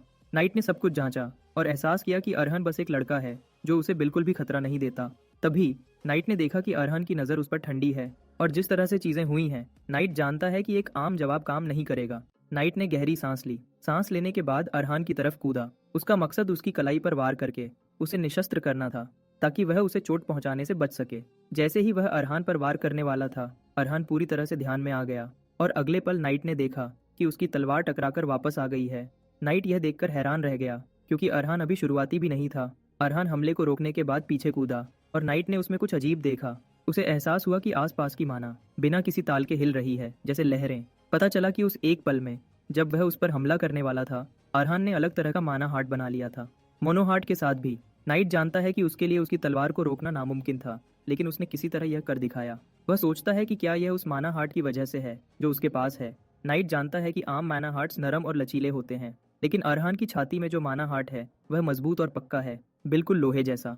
इस समय नाइट देख सकता है कि अरहान में जिंदगी का सबसे बड़ा वार है। दूसरी तरफ अरहान जानता है कि तलवार के हमले को रोकना उसका हुनर नहीं था, बल्कि सिर्फ किस्मत की बात थी। अरहान बाद में समझ गया कि शुरू से ही नाइट का उसे चोट पहुंचाने का कोई इरादा नहीं था, क्योंकि उसने कलाई पर निशाना लगाया था जरूरी अंगों से बचने के लिए। इसके अलावा तलवार में जो ताकत थी वह बस थोड़ी सी थी। यही असल में वजह थी कि उसके लिए रास्ते का अंदाजा लगाना आसान था, ताकि वह सुई की नोक को उस खाली जगह में घुसा सके जिसने वार को रोका था। हालांकि यह एक चमत्कार था, उसने इसकी कीमत चुकाई, क्योंकि उसकी शॉकवेव उसे ऐसे लगी जैसे एक गाड़ी उसे कुचल रही हो। उसे बहुत तेज दर्द हुआ, जैसे उसकी सारी हड्डियां कुचल रही हों। इसके साथ अरहान ने पक्का किया कि ताकत का अंतर कोई मजाक नहीं है, लेकिन अरहान खुश है कि जिस चीज़ की उसने इतनी इच्छा की थी, यानी माना हार्ट, वह दिखाई दिया है। फिर भी वह अभी शुरुआती है, इसलिए उसका वार 9वें तक नहीं पहुंच पाएगा। जब बात यहाँ तक आ गई है, अरहान समझता है कि बाहर निकलने का सिर्फ एक ही रास्ता है, और यह है मैरी की यादों को सीढ़ी बनाकर अपना खुद का माना पाथ बनाना। पहले मैरी आंसुओं में टूट गई थी जब वह न टूटने वाली दीवार से टकराई थी। उसने एक ऐसी हद का सामना किया जिसे सीधे पार नहीं किया जा सकता था, और उसका शरीर डर से कांप उठा। उस पल सबसे पहले उसके मन में हेगल की आवाज़ आई। उसे याद है हेगल ने कहा था कि ज़्यादातर तलवारबाज एक दीवार को हद मानते हैं जिसे वह पार नहीं कर सकते जब वह उसका सामना करते हैं, लेकिन यह बस उनके लिए एक बहाना है जिन्होंने रुकने का फैसला किया, क्योंकि उनमें दीवार तोड़ने की हिम्मत नहीं थी। हेगल ने कहा कि दीवारें असल में पार करने के लिए होती हैं, क्योंकि वह ऊपर चढ़ने के लिए बस एक सीढ़ी है। हेगल ने उससे कहा था कि कभी पीछे न हटे, बल्कि सीधा खड़ी हो और उसका सामना करे। अपने डरों का सामना करने के बाद मैरी फिर से वॉकर का सामना करने लौट आई, इस बात के अलावा कि उसे बहुत बुरी तरह चोट लगेगी। लेकिन अगर वह हार नहीं मानती और बस दीवार से टकराती है, उसकी तलवार जरूर इस दीवार को पार कर जाएगी। हेगल की सलाह मानते हुए कई दर्दनाक परिस्थितियों में वह इस दीवार को पार कर पाई। असल में यह सब खुद पर भरोसा करने के बारे में है। दीवार एक ऐसी चीज है जिसका सामना हर वह आदमी करेगा जो तलवार चलाता है, डर से शुरू होकर जो धीरे धीरे अंदर तक घुसता है, उस निराशा तक जो लगता है कि लड़ने वाले को कुचल देगी। बस एक कदम बढ़ाना भी एक भारी बोझ जैसा लगेगा और पीछे हटने का लालच होगा। लेकिन इस मुश्किल और कठिन समय में अरहान अपनी जगह पर डटा रहा और उस ऊंची दीवार से टकराया। अरहान जानता है कि वह खतरे में है, लेकिन यही वजह है कि उसे जीवन या मृत्यु की परीक्षा चाहिए। अरहान आगे बढ़ने के लिए तैयार है, भले ही उसके पास थोड़ी सी भी उम्मीद हो। अरहान गहरी सांस लेता है जब वह सामने वाले योद्धा को समझने की कोशिश करता है। वह जानना चाहता है कि वह कौन सी मांसपेशियों में ताकत लगा रहा है, वह कैसे सांस लेता है और वह कौन सी दिशा में जाना चाहता है। अरहान एक ही रास्ता बनाने के लिए हर जरूरी निशानी इकट्ठी करने की तैयारी करता है। लियम देखता है कि अरहान क्या कर रहा है और वह बहुत प्रभावित है कि अरहान कितनी मेहनत कर रहा है। लगता है यह कैरावैन परिवार का तरीका है कि असंभव समय में भी न डरें। उन्हें परीक्षा का सामना सीधे करना होता है, कैरावैन परिवार की इच्छा दिखाते हुए। अरहान सब कुछ सही जगह पर रखता रहता है और जिस पल उसे समझ आता है कि वह तैयार है, वह योद्धा की तरफ दौड़ता है। तब मैरी मानती है कि उसे आग से डर लगता था और यह कि वह हादसा जिसने उससे सब कुछ छीन लिया, वह बस शुरुआत थी। कई दिन ऐसे भी थे जब वह आईने का सामना भी नहीं कर पाती थी और कई दिन ऐसे थे जब सांस लेना भी मुश्किल लगता था। इस तरह उसे पता चला कि उसे आग से डरना नहीं चाहिए था, बल्कि उसकी अपनी कमजोरी थी जो उसे भगा देती थी। इस वजह से मैरी ने कसम खाई कि वह उस दीवार को तोड़ देगी, आग की जो सब कुछ ले गई थी, उसकी भविष्य भी। एक पक्के इरादे के साथ मैरी आगे बढ़ी और उसने आग और दुनिया के अपने डर पर जीत हासिल की। वह जानती है कि अगर वह टूट जाती है तो उसकी कोई जीत नहीं होगी और यही सोच है जिस पर अरहान काम कर रहा है। वह अपने हमले में सब कुछ लगा देता है, योद्धा को मुश्किल में डाल देता है। योद्धा को मजबूर होना पड़ता है कि वह अपनी तलवार में काफी ताकत लगाए ताकि वह हमले को रोके। अरहान की तलवार उसके हाथ से निकल जाती है, उसकी पकड़ टूट जाती है, बिल्कुल वैसे ही जैसे मैरी के साथ हुआ था। मैरी की आत्मा सूरज डूबने के सामने खड़ी है जब वह हेगल के शब्दों को सोचते हुए ताजी हवा में सांस लेती है। मैरी आसमान में देखती है, हेगल को बताते हुए कि दुनिया ऐसे राक्षसों से भरी थी जो उससे ज्यादा ताकतवर थे और बहुत सी ऊंची दीवारें थी जिन्हें सिर्फ इसलिए पार नहीं किया जा सकता था कि किसी में ऐसा करने की इच्छा हो। हालांकि वह गर्व से कह सकती थी कि अपनी जिंदगी के आखिरी पल तक वह किसी भी दीवार से पीछे नहीं हटी जिसने उसका रास्ता रोका। एक गंभीर और भावुक घोषणा के साथ वह उम्मीद करती है कि मरने के बाद भी जीवन है ताकि वह हेगल को अपनी कहानी सुना सके। अंत में उसकी आत्मा हेगल की आत्मा से मिल जाती है और वह एक बच्चे की तरह उसकी बाहों में दौड़ती है, बताती है कि उसे अब आग से डर नहीं लगता। उसकी आंखों से आंसू बहते हैं जब वह हेगल की बाहों में सिमट जाती है और सुई जल जाती है, आखिरकार उसकी कहानी के खत्म होने का इशारा देती है। बदले में यह सुई के अरहान के शरीर में पूरी तरह मिल जाने का इशारा भी देती है। थोड़ी देर बाद अरहान जागता है और उसे एहसास होता है कि वह असल में बेहोश हो गया था। वह देखता है कि एक चोगा है जो उसे ढकने के लिए इस्तेमाल किया गया है, जो साफ तौर पर योद्धा का है। यही वह पल है जब उसे पूरी तरह समझ आता है कि वह अपना लक्ष्य हासिल नहीं कर पाया था। लियम जल्दी से आता है, उसे कहता है कि दिल छोटा न करे, क्योंकि उसने एक लड़ाई लड़ी जिसने परिवार के नाम पर कोई शर्म नहीं लाई। असल में उसने उस दर्दनाक हार के साथ कुछ हासिल भी किया, जो कि सुई का पूरी तरह मिल जाना है। अरहान बूढ़े आदमी की बात समझ जाता है क्योंकि वह अब महसूस कर सकता है कि उसकी मांसपेशियां पहले से ज्यादा लचीली हो गई हैं और उसकी इंद्रियां एक जंगली जानवर की तरह तेज हो गई हैं। मूल रूप से वह एक अनुभवी किराएदार योद्धा की तरह चट्टान पर चढ़ गया है जिसने पूरी जिंदगी मौत के किनारे पर गुजारी है। अरहान आखिरकार समझ जाता है कि उसके गुरु ने तलवार क्यों चुनी, और यह इसलिए था क्योंकि वह उसे सिर्फ ताकत और तकनीक ही नहीं दिखाना चाहते थे, बल्कि मैरी का पूरा जीवन। लियम अरहान को वह मजबूत इच्छा शक्ति दिखाना चाहता था जो कभी हार नहीं मानती, एक बड़ी परीक्षा के सामने भी। अरहान मुस्कुराता है क्योंकि लियम उसे शुरू से ही यह बता सकता था। तभी योद्धा दूर से दिखाई देता है, अपनी राहत जाहिर करता है कि अरहान जाग गया है। वह बताता है कि वह बस पीने का पानी लेने गया था, लेकिन जैसे ही अरहान उसे देखता है, वह तुरंत बचाव की मुद्रा में आ जाता है। वह अपनी तलवार पकड़ता है और हमला करने की मुद्रा में आ जाता है।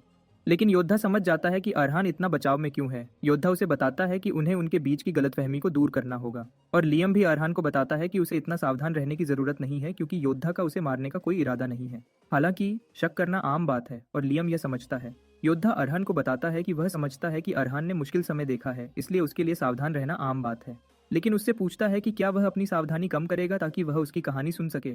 योद्धा अपनी कमीज उतारने लगता है अरहान को दिखाने के लिए कि वह इस इलाके में क्यों आया है और वह अरहान के लिए खतरा क्यों नहीं हो सकता। अपनी कमीज उतारने के बाद वह अपना परिचय पटेल के रूप में देता है, जो एक सेवानिवृत्त योद्धा और एक भटकता हुआ आदमी है जिसके पास जाने के लिए कोई जगह नहीं है। पता चलता है कि वह एक जानलेवा बीमारी से पीड़ित है और मौत उसके दरवाजे पर खड़ी है। वह बताता है कि उन बड़े पुजारियों ने जिन्होंने पूरी जिंदगी दवाइयों का अभ्यास किया है, उसे यकीन दिलाया है कि उसके पास ज्यादा से ज्यादा 1 महीना बचा है। मूल रूप से पटेल बस एक बीमार आदमी है जो मरने का इंतजार कर रहा है। जब यह राज खुल जाता है, पटेल अरहान से पूछता है कि क्या वह आखिरकार उसकी कहानी सुनेगा। दोनों फिर बैठकर बात करने लगे, लेकिन पटेल की अच्छी तलवारबाजी के विपरीत वह बातों में अच्छा नहीं था और उसे अपने शब्दों को ठीक से कहने में मुश्किल हो रही थी। हालांकि उसकी भावनाएं सच्ची थी और अरहान ने उसके बारे में जो महसूस किया वह यह है कि वह एक योद्धा है जिसने उस संगठन को छोड़ दिया जिसके प्रति उसने वफादारी की कसम खाई थी, एक जानलेवा बीमारी का पता चलने के बाद, ताकि वह मरने के लिए एक जगह ढूंढ सके। पटेल बताता है कि उसने संगठन छोड़ दिया क्योंकि वह बोझ नहीं बनना चाहता था। जैसे जैसे उसकी जिंदगी धीरे धीरे खत्म हो रही थी, वह बताता है कि वह अपने आखिरी पल शांति से अपने तरीके से बिताना चाहता है। उसकी सारी बातें सुनने के बाद लियम अरहन को बताता है कि उसे पटेल की बातों में कोई झूठ नहीं लगता, क्योंकि जब वह बोल रहा है उसकी बीमारी उसके दिल को खा रही है। वह बताता है कि जिस पल बीमारी उसके मन दिल पर हावी होकर उसके दिल तक पहुंचेगी, वह आखिरकार मर जाएगा।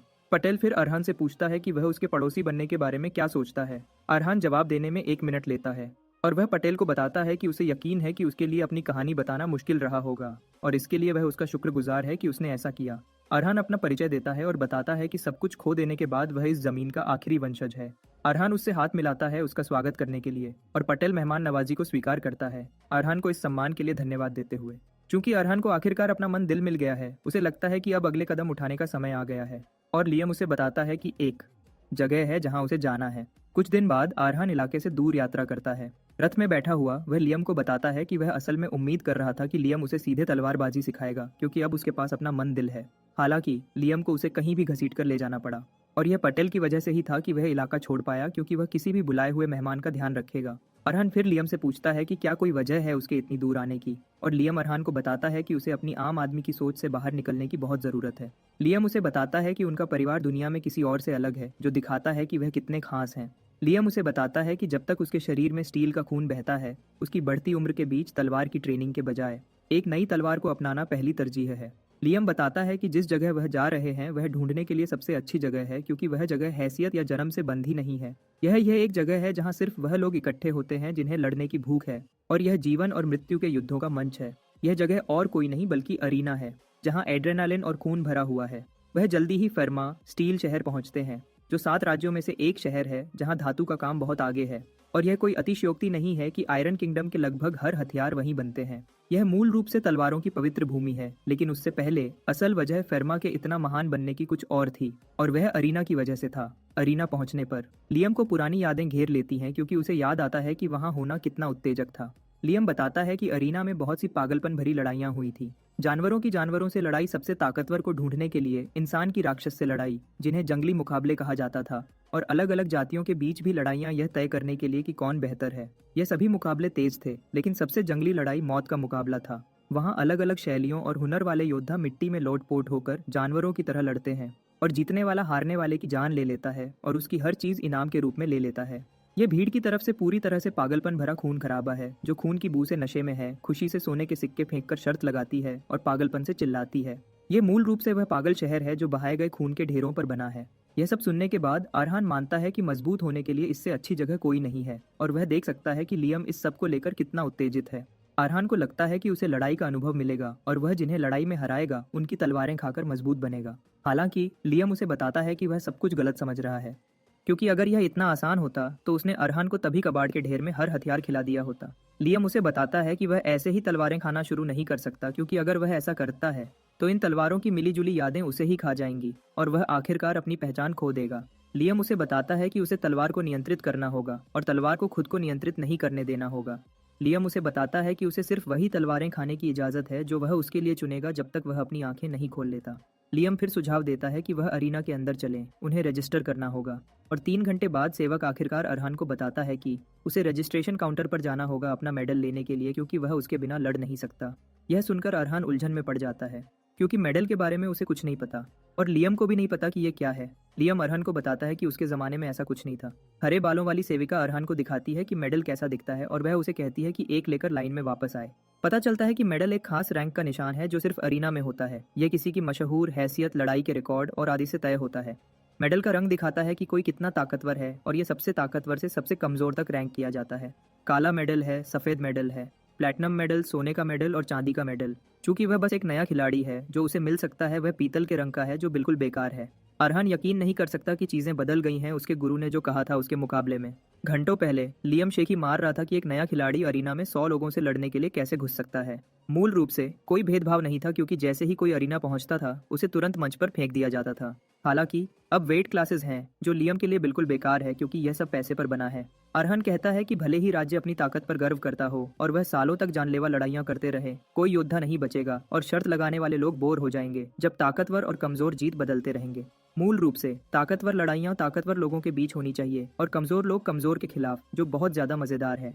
अरहान लियम को बताता है कि जमाना बदल गया है और इस वजह से अरीना एक मशहूर जगह बन गया जिसे देखने के लिए लोग दूर दूर से आते हैं। मूल रूप से यही वजह है कि फर्मा इतना बड़ा हो गया और यह कम या ज्यादा एक समझदारी भरा बदलाव है। अरहान बताता है कि इस युग में हारने वाले को मरना जरूरी नहीं है, लेकिन हारने वाले को फिर भी बुरी तरह चोट लगती है। हालांकि लियम इन बेकार बदलावों के लिए तैयार नहीं है और वह अरहान को बस यह जानकारी अपने तक रखने को कहता है, क्योंकि जितना वह सुनता है उतना ही गुस्सा होता है। हालांकि उसे लगता है कि यह अरहान के लिए किस्मत की बात हो सकती है। वह उसे बताता है कि उसके लिए एक अच्छा अनुभव होगा कि वह अपने बराबर के किसी से लड़े, क्योंकि यह उसे हमेशा कुछ नया सिखाएगा। हालांकि तब तक लियम सुझाव देता है कि वह हथियार की दुकानों में देखें, क्योंकि वहां की गुणवत्ता कैरावैन के पास की छोटी दुकानों से बहुत बेहतर होगी।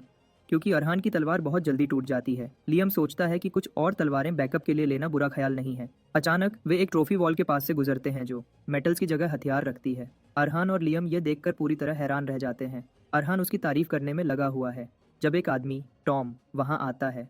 टॉम साफ देख सकता था कि अरहान पहली बार हॉल ऑफ ऑनर देख रहा था और उस आदमी ने खुद को केयर टेकर बताया।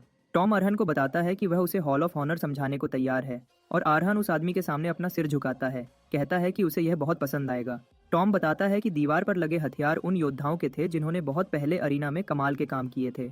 सब हथियार पुराने और टूटे हुए हैं और क्योंकि उन्हें फिर से इस्तेमाल नहीं किया जा सकता, उन्हें सम्मान की दीवार पर रखा गया है ताकि उनके चलाने वालों की लड़ने की भावना याद रहे। अरहान यह सुनकर पूरी तरह से हैरान हो जाता है और टॉम उसे बताता है कि वह उससे कोई भी सवाल पूछ सकता है जो उसके दिमाग में चल रहा है। टॉम खुशी से बताता है कि यह उस जगह के केयर टेकर के रूप में उसका गर्व है। लियम तुरंत अरहान को मदद मांगने को कहता है। टॉम से पूछो क्या दीवार पर लगी तलवारें लेने का कोई तरीका है, क्योंकि उसे अपनी अगली तलवार मिल गई है जिसे उसे खाना है। टॉम उसे बताता है कि हाँ, ऐसा तरीका है और ये उन योद्धाओं के लिए है जो खुद को साबित करते हैं। ये योद्धा एक हथियार लेने का हक जीतते हैं जो उनके मेटल से मिलता है, तो हर बार जब उनका मेटल रैंक एक लेवल ऊपर जाता है उन्हें एक और हथियार मिलता है। टॉम उसे बताता है कि जिस हथियार को वह इतनी ध्यान से देख रहा है वह उसका हो सकता है जब वह सिल्वर रैंक पर पहुंच जाए। इसके बाद अरहान अरीना की तरफ जाता है और जब वे अरीना के एंट्रेंस के कॉरिडोर से गुजरते हैं, लियम अरहान को बताता है कि वह हॉल असल में एक खजाने का कमरा है। लियम कहता है दूसरों को यह पुराना बेकार कबाड़ लग सकता है, लेकिन अरहान के लिए यह तलवारें असली सोना है।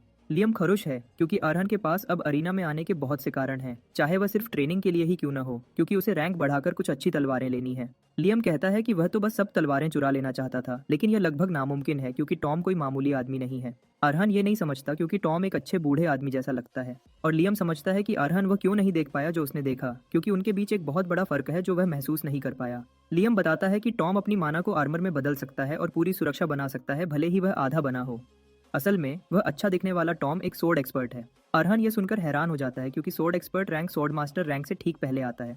अरहान लियम से पूछता है कि टॉम जैसा मजबूत आदमी केयरटेकर क्यों बनना चाहेगा। लियम उसे कहता है हैरान मत हो, क्योंकि लगभग हर कोई जो उस लेवल तक पहुंचता है उसके साथ कुछ अजीब होता है। लियम कहता है कि वे बाद में हॉल लूटेंगे और अरहान सोचता है कि वह अब भी वॉल ऑफ ऑनर लूटने का इरादा रखता है, भले ही वह खतरा जानता हो। असल में अरहान को नहीं पता कि उसने इसके लिए कब हाँ की थी। लियम फिर कहता है कि अरीना में बहुत कुछ बदल गया होगा, लेकिन कुछ चीजें कभी नहीं बदलती, जैसे अपना चेहरा छुपाना ताकि वे अपना रैंक, शोहरत और नाम बाहर छोड़कर एक आम योद्धा की तरह चैलेंज कर सकें। यह अरीना की पुरानी परंपराएं हैं। अरहान कहता है यह एक अच्छी परंपरा है क्योंकि जब सिर्फ योद्धा ही योद्धा से लड़ता है और कोई बैकग्राउंड नहीं होता तो वह भी बिना रुके लड़ने के लिए आजाद है। जैसे ही वह अरीना में घुसने वाला होता है, रेफरी उसे रोकता है, उसे बताता है कि उसे अरीना में घुसने से पहले एक निकनेम देना होगा। अरहान यह सुनकर उलझन में पड़ जाता है और लियम बताता है कि अरीना में कोई भी अपना असली नाम इस्तेमाल नहीं करता, क्योंकि बाहर के टाइटल्स और स्टेटस तब बीच में आएंगे जब कोई योद्धा के रूप में खड़ा हो। आदमी अरहान से कहता है कि वह उसे सबसे गर्व वाला नाम बताए जो वह अपनी योद्धा जिंदगी में रखेगा, और अरहान 1 मिनट के लिए सोचता है उस नाम को चुनने से पहले जो वह चाहता है, जो कि लियम है। आदमी यह सुनकर हैरान हो जाता है क्योंकि उसने यह नाम पहले कभी नहीं सुना था और वह अरहान से पूछता है कि क्या यह किसी रात की कहानी का कोई मेन कैरेक्टर है। फिर भी वह बस यह उम्मीद कर सकता है कि उसकी पहली लड़ाई में जीत उसके साथ हो, क्योंकि ब्रॉन्ज अरीना में सबसे कमजोर है। ब्रॉन्ज योद्धाओं के बीच की लड़ाइयां सिर्फ छोटे जुआरियों को पसंद आती हैं। कोई भी ब्रॉन्ज योद्धाओं की परवाह नहीं करता, क्योंकि वे सस्ते मनोरंजन से ज्यादा कुछ नहीं है। इसलिए भीड़ योद्धाओं के लिए ताली नहीं बजाती, बल्कि उन पर गंदी गालियां और अपमान फेंकती है। अरहान ने मुश्किल से अरीना में कदम रखा था जब वहां मौजूद लोग उस पर बुरी बातें करने लगे। वे उसे पतला लूजर कहते हैं जो अब अपना सिर खोने वाला है। लियम हैरान नहीं है कि वे गालियां दे रहे हैं, क्योंकि आयरन किंगडम में कमजोरों के लिए कोई इज्जत नहीं है, क्योंकि मजबूत सब पर राज करते हैं। लियम अरहान से पूछता है कि क्या उस पर गालियों का असर हो रहा है, लेकिन वह कहता है नहीं। लियम यह सुनकर राहत महसूस करता है और वह अरहान को याद दिलाता है कि उसने अपना नाम रणभूमि में रखा है, जिसका मतलब है कि वह कैरावैन का पूरा इतिहास और सब कुछ उठा रहा है। अरहान लियम को यकीन दिलाता है कि उसे यह पता है, इसलिए उसे हर हाल में जीतना होगा। अरहान अपने विरोधी के पास जाता है, जो एक बहुत बड़ा डरावना आदमी है जिसके पास एक बड़ा हथियार है। रेफरी दर्शकों का 2 नए खिलाड़ियों के बीच के मैच में स्वागत करता है, जो उन्हें यह दिखाने आए हैं कि कमजोर होना क्या होता है। रेफरी अरहान को भीड़ से लियम के रूप में मिलवाता है, यह बताते हुए कि वह पूरा नया है। दूसरी तरफ उसका विरोधी तमीर एक योद्धा है जिसने अपने पहले मैच से ही सभी योद्धाओं को मारा है जिनका उसने सामना किया है। रेफरी आगे कहता है कि यह लड़ाई देवी लेप्रे को समर्पित है। रेफरी ने अभी अपनी इंट्रोडक्शन खत्म भी नहीं की थी जब तमीर हमारे उसे बताने लगा कि उसका निकनेम बेकार है, जो भूलने वाला और कमजोर लगता है। तमीर घमंड करता है कि उसे अरहान पर अपना हथियार इस्तेमाल नहीं करना पड़ेगा, क्योंकि यह सिर्फ समय की बर्बादी होगी। तमीर फिर अरहान को एक ऑफर देता है। उसे कहता है कि वह अपना बेकार मास्क उतार दे जो उसने पहना है और अपनी तलवार भी गिरा दे, ताकि वह ताली बजाने पर नाच सके। तमीर अरहान को कहता है कि एक बार जब वह ऐसा करेगा तो वह शायद उसकी पतली गर्दन को उसके शरीर से लगा रहने देगा। अरहान चुप रहता है जब तमीर बोलता रहता है। जब वह आखिरकार बोलता है तो वह अरहान को बताता है कि उसने सुना है कि एक अनकही नियम है कि योद्धा एक दूसरे को नहीं मारते। तमीर यह सुनकर जोर से हंसता है, कहता है अरहान ने अरीना को चैलेंज करने का फैसला इसलिए किया होगा क्योंकि उसने सोचा होगा कि वह मरेगा नहीं। तमीर अरहान पर चिल्लाता है, उसे कहता है कि किसी को भी किसी बेकार अनकही नियम की परवाह नहीं है, क्योंकि जहां वह जर्नियस माउंटेन्स में बड़ा हुआ वहां हमेशा हारा हुआ आदमी मर जाता है। असल में इसलिए उसने पिछले 3 लोगों को मारा है जिनसे वह लड़ा था, उनकी गर्दन अपने हाथों से तोड़कर। तमीर कहता है अरहान ने शायद पूछा होगा कि वह इतना आगे क्यों जा रहा है, और तमीर पागलपन से बताता है कि यह सबसे अच्छा मजा है। लेकिन तमीर अरहान को कहता है कि वह बहुत कमजोर लगता है और अगर वह उसकी गर्दन तोड़ भी दे तो उसे कुछ भी रोमांचक महसूस नहीं होगा। इसलिए वह चाहता है कि अरहान कम से कम अपना शरीर हिलाए ताकि उसे और भीड़ को कुछ मनोरंजन मिले। रेफरी उन दोनों के बीच हुई इतनी ट्रैश टॉक से हैरान है और वह कहता है कि मैच देखने में सच में मजा आ सकता है। जब सब कुछ तैयार हो जाता है, रेफरी मैच शुरू करता है। तमीर अपनी जगह पर बेपरवाही से खड़ा है, अरहान का पहले हमला करने का इंतजार कर रहा है। तभी अरहान उसे बताता है कि उसके पास उसके लिए एक ऑफर है। अरहान तमीर पर सुई तान कर कहता है कि वह अपने परिवार पर फेंकी गई गालियां वापस ले। वह तमीर को कहता है कि अगर वह ऐसा करता है तो वह उसे आसानी से मरने देगा। तमीर इसे अपनी जिंदगी का सबसे बड़ा मजाक समझता है और वह जोर से हंसता है। भीड़ भी अरहान का मजाक उड़ाती है, कहती है वह डरावना बनने की कोशिश कर रहा है और उससे पूछती है कि क्या उसने ये लाइन किसी सस्ते नॉवेल से पढ़ी है। भीड़ तमीर के साथ उसका निकनेम का मजाक उड़ाती है, क्योंकि कोई भी समझदार आदमी लियम को अपना निकनेम नहीं चुनेगा। तमीर अरहान को चिढ़ाता है, उसे कहता है कि उसने उसका मूड बना दिया है और वह अब खुद को रोक नहीं सकता। तमीर उत्तेजना के कारण लार टपकाने लगता है, जो वह पहले ही अपने दिमाग में सोच रहा है। लेकिन अचानक अरहान उसके नीचे आता है, सुई उसके हाथ में घुसा देता है, कुछ उंगलियां निकालते हुए और उसे उस ऑफर की याद दिलाते हुए जो उसने उसे दिया था। तमीर हैरानी से देखता है जब अरहान उसे माफी मांगने को कहता है अगर वह जल्दी और बिना दर्द के मरना चाहता है। अरहान पीछे की तरफ उछलता है ताकि उनके बीच कुछ दूरी बन जाए। अपना रुख पक्का करने के बाद तामिर गुस्से में अपना बड़ा हथियार जमीन पर पटकता है, अरहान को और पीछे कूदने पर मजबूर करता है ताकि हमले में न फंसे। उसके हाथ से खून टपक रहा है उसके खो जाने के कारण। तमीर दर्द और गुस्से में चिल्लाता है, उसकी आवाज इतनी तेज है कि उसने अरीना में सबका ध्यान खींच लिया। तमीर समझने की कोशिश करता है कि अभी क्या हुआ, क्योंकि कुछ देर पहले अरहान पागलों की तरह कांप रहा था, एक लंगड़े कमजोर बच्चे जैसा लग रहा था। इससे वह सोचने लगता है कि अरहान उस तक इतनी जल्दी कैसे पहुंच पाया। अचानक तमीर को समझ आता है कि अरहान कमजोर होने का नाटक कर रहा होगा ताकि वह अपनी सुरक्षा कम कर सके। अरहान जानता है कि वह क्या सोच रहा है और वह पूछता है कि क्या वह उसे इसके लिए कायर कहेगा, उसे याद दिलाते हुए कि उसने ही कहा था कि अरीना बच्चों के खेलने की जगह नहीं है। तमीर दर्द और गुस्से में कराहता है जब वह अरहान को गंदा आदमी कहता है। वह गुस्से में अरहान की तरफ उछलता है, उसे टुकड़े टुकड़े करने की धमकी देता है। तमीर पागलपन से अपनी तलवार अरहान पर चलाता है, लेकिन वह अपने लचीले शरीर से हमलों को आसानी से बचा लेता है। तमीर चिंतित होने लगता है, क्योंकि अरहान उस पर फेंकी गई हर चीज को एक कागज की चौड़ाई से आसानी से बचा रहा है। डर उसके शरीर में घुसने लगता है जब वह सोचता है कि वह किस तरह के आदमी से टकराया है। ऐसा लगता है जैसे एक बड़ा सांप उसे एक बंद जगह में दबोच रहा है। इससे पहले कि तमीर कुछ समझ पाता, अरहान उसके निचले हिस्से पर हमला करता है और अपनी तलवार उसकी टांग में घुसा देता है। तमीर तुरंत उसकी गंभीरता महसूस नहीं करता और वह अरहान पर बहुत जोर से हमला करता है, लेकिन अरहान पहले की तरह हमले से बच जाता है। अरहान एक आदमी की तरह पीछे उछलता है, ठंडी नजर रखते हुए। तभी तमीर को सब कुछ एक साथ महसूस होने लगता है। उसकी तलवार उसके हाथ से गिर जाती है और वह दर्द से जमीन पर गिर जाता है क्योंकि उसकी टांग पर उसका कंट्रोल चला जाता है। जब वह आदमी दर्द से तड़प रहा होता है, अरहान उसके पास जाता है, उसे कहता है कि वह अपना बेकार हेलमेट उतार दे और उसकी ताली पर नाचे जैसा उसने उसे बताया था। अरहान पूरी तरह डरावना लगता है जब वह तमीर के बिल्कुल वही शब्द उसे दोहराता है। यह समझकर कि वह अपनी जान खोने वाला है, तमीर के पास अरहान का ऑफर मानने के अलावा कोई और रास्ता नहीं है। लेकिन वह चालाकी करने की कोशिश करता है क्योंकि अरहान उसके करीब आ गया है। वह अपनी तलवार को अपने बाएं हाथ से पकड़ने की कोशिश करता है, लेकिन अरहान सुई उसके बाएं हाथ में घुसा देता है, हाथ को पूरी तरह से कुचल देता है, सिर्फ कराहने और दर्द में।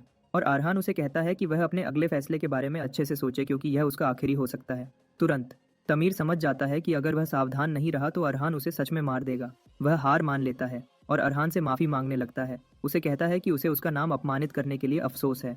तमीर अरहान से भीख मांगता है, उसे जीने देने को कहता है और इसके साथ ही तमीर हार मान लेता है। शुरू में बोरिंग लगने वाला अरीना तुरंत जोश में आ जाता है जब सब लोग उस मनोरंजक मैच का जश्न मनाने लगते हैं जो उन्होंने अभी देखा था। अरीना में सब लोग एक बात पर सहमत हैं और यह है कि अरहान काफी मजबूत है क्योंकि वह सबसे अच्छा ब्रॉन्ज योद्धा है जो उन्होंने हाल ही में देखा है। जिन्होंने अरहान पर शर्त लगाई थी वे सबसे ज्यादा खुश हैं क्योंकि अब उनके पास बहुत पैसा है। वे अरहान की तारीफ करने लगते हैं जब वे उसके नाम में एक प्रीफिक्स जोड़ते हैं, उसे लिटिल ग्लैडिएटर लियम कहते हैं। पूरा अरीना जोश में आ जाता है जब लोग हमारे अरहान का स्वागत करते हैं। पता चलता है कि टॉम ने भी मैच देखा था और वह खुश है कि अरहान के मामूली आदमी न होने के बारे में उसके शक सही थे। टॉम मुस्कुराता है क्योंकि ऐसा लगता है जैसे उसने अभी एक सच्चे उम्मीदवार योद्धा से दोस्ती की है जो अपनी पहली लड़ाई में एक तेज गर्जना कर सकता था। उसी समय टॉम चिंतित है क्योंकि अरीना में बहुत ज्यादा ध्यान कभी कभी जहरीला हो सकता है। पता चलता है कि कुछ असरदार लोग हैं जिन्होंने अरहान का मैच देखा था और वे पहले ही अपनी चाल चल रहे हैं। कुछ दिन बाद हरी बालों वाली अटेंडेंट आती है, अरहान को कुछ हैरान करने वाली बात बताती है। वह उसे बताती है कि अरीना उसे पसंद करता है और इसलिए वे उसे कुछ बहुत ही अनोखा ऑफर करने को तैयार हैं, जो कि सिल्वर प्रमोशन चैलेंज है। वह लेडी फिर लियम से पूछती है कि क्या वह इस चैलेंज के लिए तैयार है। पता चलता है कि तमीर के साथ उसकी पहली लड़ाई के 2 दिन बाद उस दौरान 3 मैचेस हुए थे समय में और अरहान ने सब कुछ जीत लिया था, एक पूरी तरह शांत और असरदार तरीके से। अरहान समझ जाता है कि यह ऑफर इसलिए है क्योंकि उन्हें पसंद आया कि उसने उन मैचेस में कैसे लड़ा, लेकिन उसे नहीं लगता कि वह उसे यह ऑफर सिर्फ अच्छाई के लिए दे रहे हैं और उसे यकीन है कि इसके पीछे कुछ और है। अटेंडेंट उसे बताता है कि नियम आसान है और उसे बस एक खिलाड़ी से लड़ना है जिसे वह चुनेंगे। इस सबसे अच्छी बात यह है कि उसे ज्यादा कोशिश नहीं करनी है क्योंकि उसे अरीना में सिर्फ 3 मिनट तक टिकने की उम्मीद है। लगता है अगर वह लड़ाई शुरू होने के बाद 3 मिनट तक टिक जाता है तो वह अपने आप जीत जाता है। अटेंडेंट उसे बताता है कि यह एक बहुत ही खास ऑफर है जो अक्सर नहीं आता। इसके अलावा ये सबको पता है कि एक बार जब वह सिल्वर रैंक का हो जाएगा तो वह पहले से ज्यादा ताकतवर दुश्मनों से लड़ पाएगा। इसके अलावा उसे सिर्फ 3 मिनट की लड़ाई में जिंदा रहने के लिए बहुत ज्यादा पैसे मिलेंगे। अटेंडेंट बहुत चालाक लगता है जब वह अरहान से पूछता है कि वह इस ऑफर का क्या करेगा और उसे याद दिलाता है कि यह हर दिन आने वाला ऑफर नहीं है। लियम फिर अरहान को बताता है कि अरीना में एक पुरानी परंपरा है जिसे रुकी क्रशिंग कहते हैं, जो उस जैसे समझदार अच्छे रुकीज को कुचलने के लिए है। यह एक खास अरीना इवेंट है जो सिर्फ परेशान करने वाले दर्शकों के बिगड़े हुए मजे के लिए बनाया गया है, जो अपनी तारीफ की तलवारों को टूटते और अपने शरीरों को बर्बाद होते देखकर खुश होते हैं। वह असल में प्रमोशन को एक जाल की तरह इस्तेमाल करते हैं अपने शिकार को फंसाने के लिए, फिर उन्हें किसी ऐसे के सामने फेंक देते हैं जो उनके लिए बहुत ज्यादा ताकतवर होता है, सिर्फ उन्हें सबके सामने जलील करने के लिए। लियम अरहान को बताता है कि अगर वह खुद को शर्मिंदा नहीं करना चाहता तो बेहतर होगा कि वह ऑफर ठुकरा दे क्योंकि एक नॉर्मल प्रमोशन का मौका भविष्य में फिर भी आएगा। लियम अरहान से पूछता है कि उसका जवाब क्या है और अरहान लियम को बताता है कि उसे सबसे साफ जवाब पता होना चाहिए था, जो यह है कि वह चुनौती को स्वीकार करेगा चाहे दुश्मन कोई भी हो। चुनौती स्वीकार करने के 2 दिन बाद अरीना ने उसे एक लेटर भेजा जिसमें उसके दुश्मन का नाम बताया गया, जिसका निकनेम ब्लैक ब्राइड है। ब्लैक ब्राइड एक टॉप एकेडमी से पढ़ी है और वह सिल्वर रैंक में कभी नहीं हारी है। ब्लैक ब्राइड असल में सोर्ड वॉकर्स में एक असली ताकतवर है और क्योंकि एकेडमी बेकार टैलेंट नहीं बनाती, एकेडमी का सर्टिफिकेट ही किसी को नाइट बनने का मौका देता है, जो सबसे बड़ा एलीट बैज है। सीधे शब्दों में ब्लैक ब्राइड हर तरह से अरहान से आगे है। अरहान बताता है कि उसने ब्लैक ब्राइड के बारे में जांचा और पता चला कि वह हर लड़ाई में हावी रहती है, हर एक दुश्मन को फिर कभी न लड़ पाने की हालत में छोड़ देती है। लियम समझ जाता है कि अरीना वाले कितने सीरियस हैं क्योंकि अगर उन्होंने उसके लिए इतनी तैयारी की है तो इसका मतलब है कि अरीना में 3 मिनट तक टिकना उसके लिए एक बड़ा काम होगा। लियम अरहान को मजाक उड़ाते हुए कहता है कि वह बुरी तरह फंस गया है। अरहान लियम से पूछता है कि क्या यह इतना सीरियस है क्योंकि उसे लगता है कि ब्लैक ब्राइड पटेल से ज्यादा ताकतवर नहीं हो सकती। हालांकि पटेल अभी बीमार और कमजोर है, वह पहले सबसे ताकतवर सोर्ड वॉकर्स में से एक था, लेकिन लियम उसे बताता है कि तब की हालत और उसकी अब की हालत बिल्कुल अलग है। वह अरहान को बताता है कि पटेल ने उनके मैच के दौरान उसके सम्मान में खुद को रोका था, लेकिन यह बिल्कुल साफ है कि उसे ब्लैक ब्राइड से ऐसी सुविधा नहीं मिलेगी। बस यह सुनकर अरहान सोच सकता है कि उसका सिर उसकी गर्दन से अलग हो रहा है और वह लियम को चीजें और खराब करने के लिए धन्यवाद देता है, लेकिन उसे पता है कि लियम तलवार से जुड़ी किसी भी बात पर कभी झूठ नहीं बोलता। उसी समय अरहान सोचता है कि उसके पास एक मौका है क्योंकि उसके पास उसका माना हार्ट और मैरी की यादें हैं। क्योंकि उसे सिर्फ 3 मिनट तक जिंदा रहना है, अरहान सोचता है कि वह यह कर सकता है। अचानक एक हुडी पहने हुए आदमी उसे रोकता है और उसे उसके अरीना के नाम से बुलाता है। चीप शख्स अपनी केप उतारता है और पता चलता है कि वह एक औरत है। अरहान उस औरत से आने वाली जबरदस्त शक्ति को महसूस कर सकता है और डर उसे वहीं पकड़ लेता है जहां वह है। वह उस औरत और उसकी तलवार को और करीब से देखता है और तभी उसे तुरंत पता चलता है कि ब्लैक ब्राइड एक औरत है। अरहान चुप रहता है जब ब्लैक ब्राइड उसकी तरफ चलती है और वह इस बात से इनकार करने की कोशिश करता है कि वह लियम है। ब्लैक ब्राइड आह भरती है उससे यह कहने से पहले कि वह चीज़ों को बहुत ज़्यादा परेशान करने वाला बना रहा है। वह अपना हथियार पकड़ती है, अपनी तलवार निकालने के लिए तैयार। अरहान भी सुई पकड़ता है जब वह पलटवार के लिए तैयार होता है, लेकिन इससे पहले कि उसे पता चले क्या हो रहा है, ब्लैक ब्राइड उस तक पहुंच चुकी है। वह अपनी तलवार उसकी गर्दन पर रखती है इससे पहले कि वह किसी भी चीज़ पर रिएक्ट कर पाए, उसे यह दिखाने के लिए कि वह उसे उसी पल मार सकती है। ब्लैक ब्राइड फिर अरहान से कहती है कि उसका समय बर्बाद करना बंद करे क्योंकि उसे पता है कि वह वही है जिसे वह लियम कहते हैं, उसके आसपास की साफ चीज़ों की वजह से। लेकिन ब्लैक ब्राइड अरहान को बताती है कि उसे डरने की कोई वजह नहीं है क्योंकि वह सिर्फ उसे एक ऑफर देने आई थी। अरहान उससे पूछता है कि वह किस ऑफर की बात कर रही है और वह उसे बताती है कि वह चाहती है कि वह मैच छोड़ दे क्योंकि इसके साथ आगे बढ़ना उसकी बेवकूफ़ी होगी। ब्लैक ब्राइड अरहान को बताती है कि वह देख सकती है कि उसका भविष्य उज्जवल है और वह उसे बचाना चाहेगी।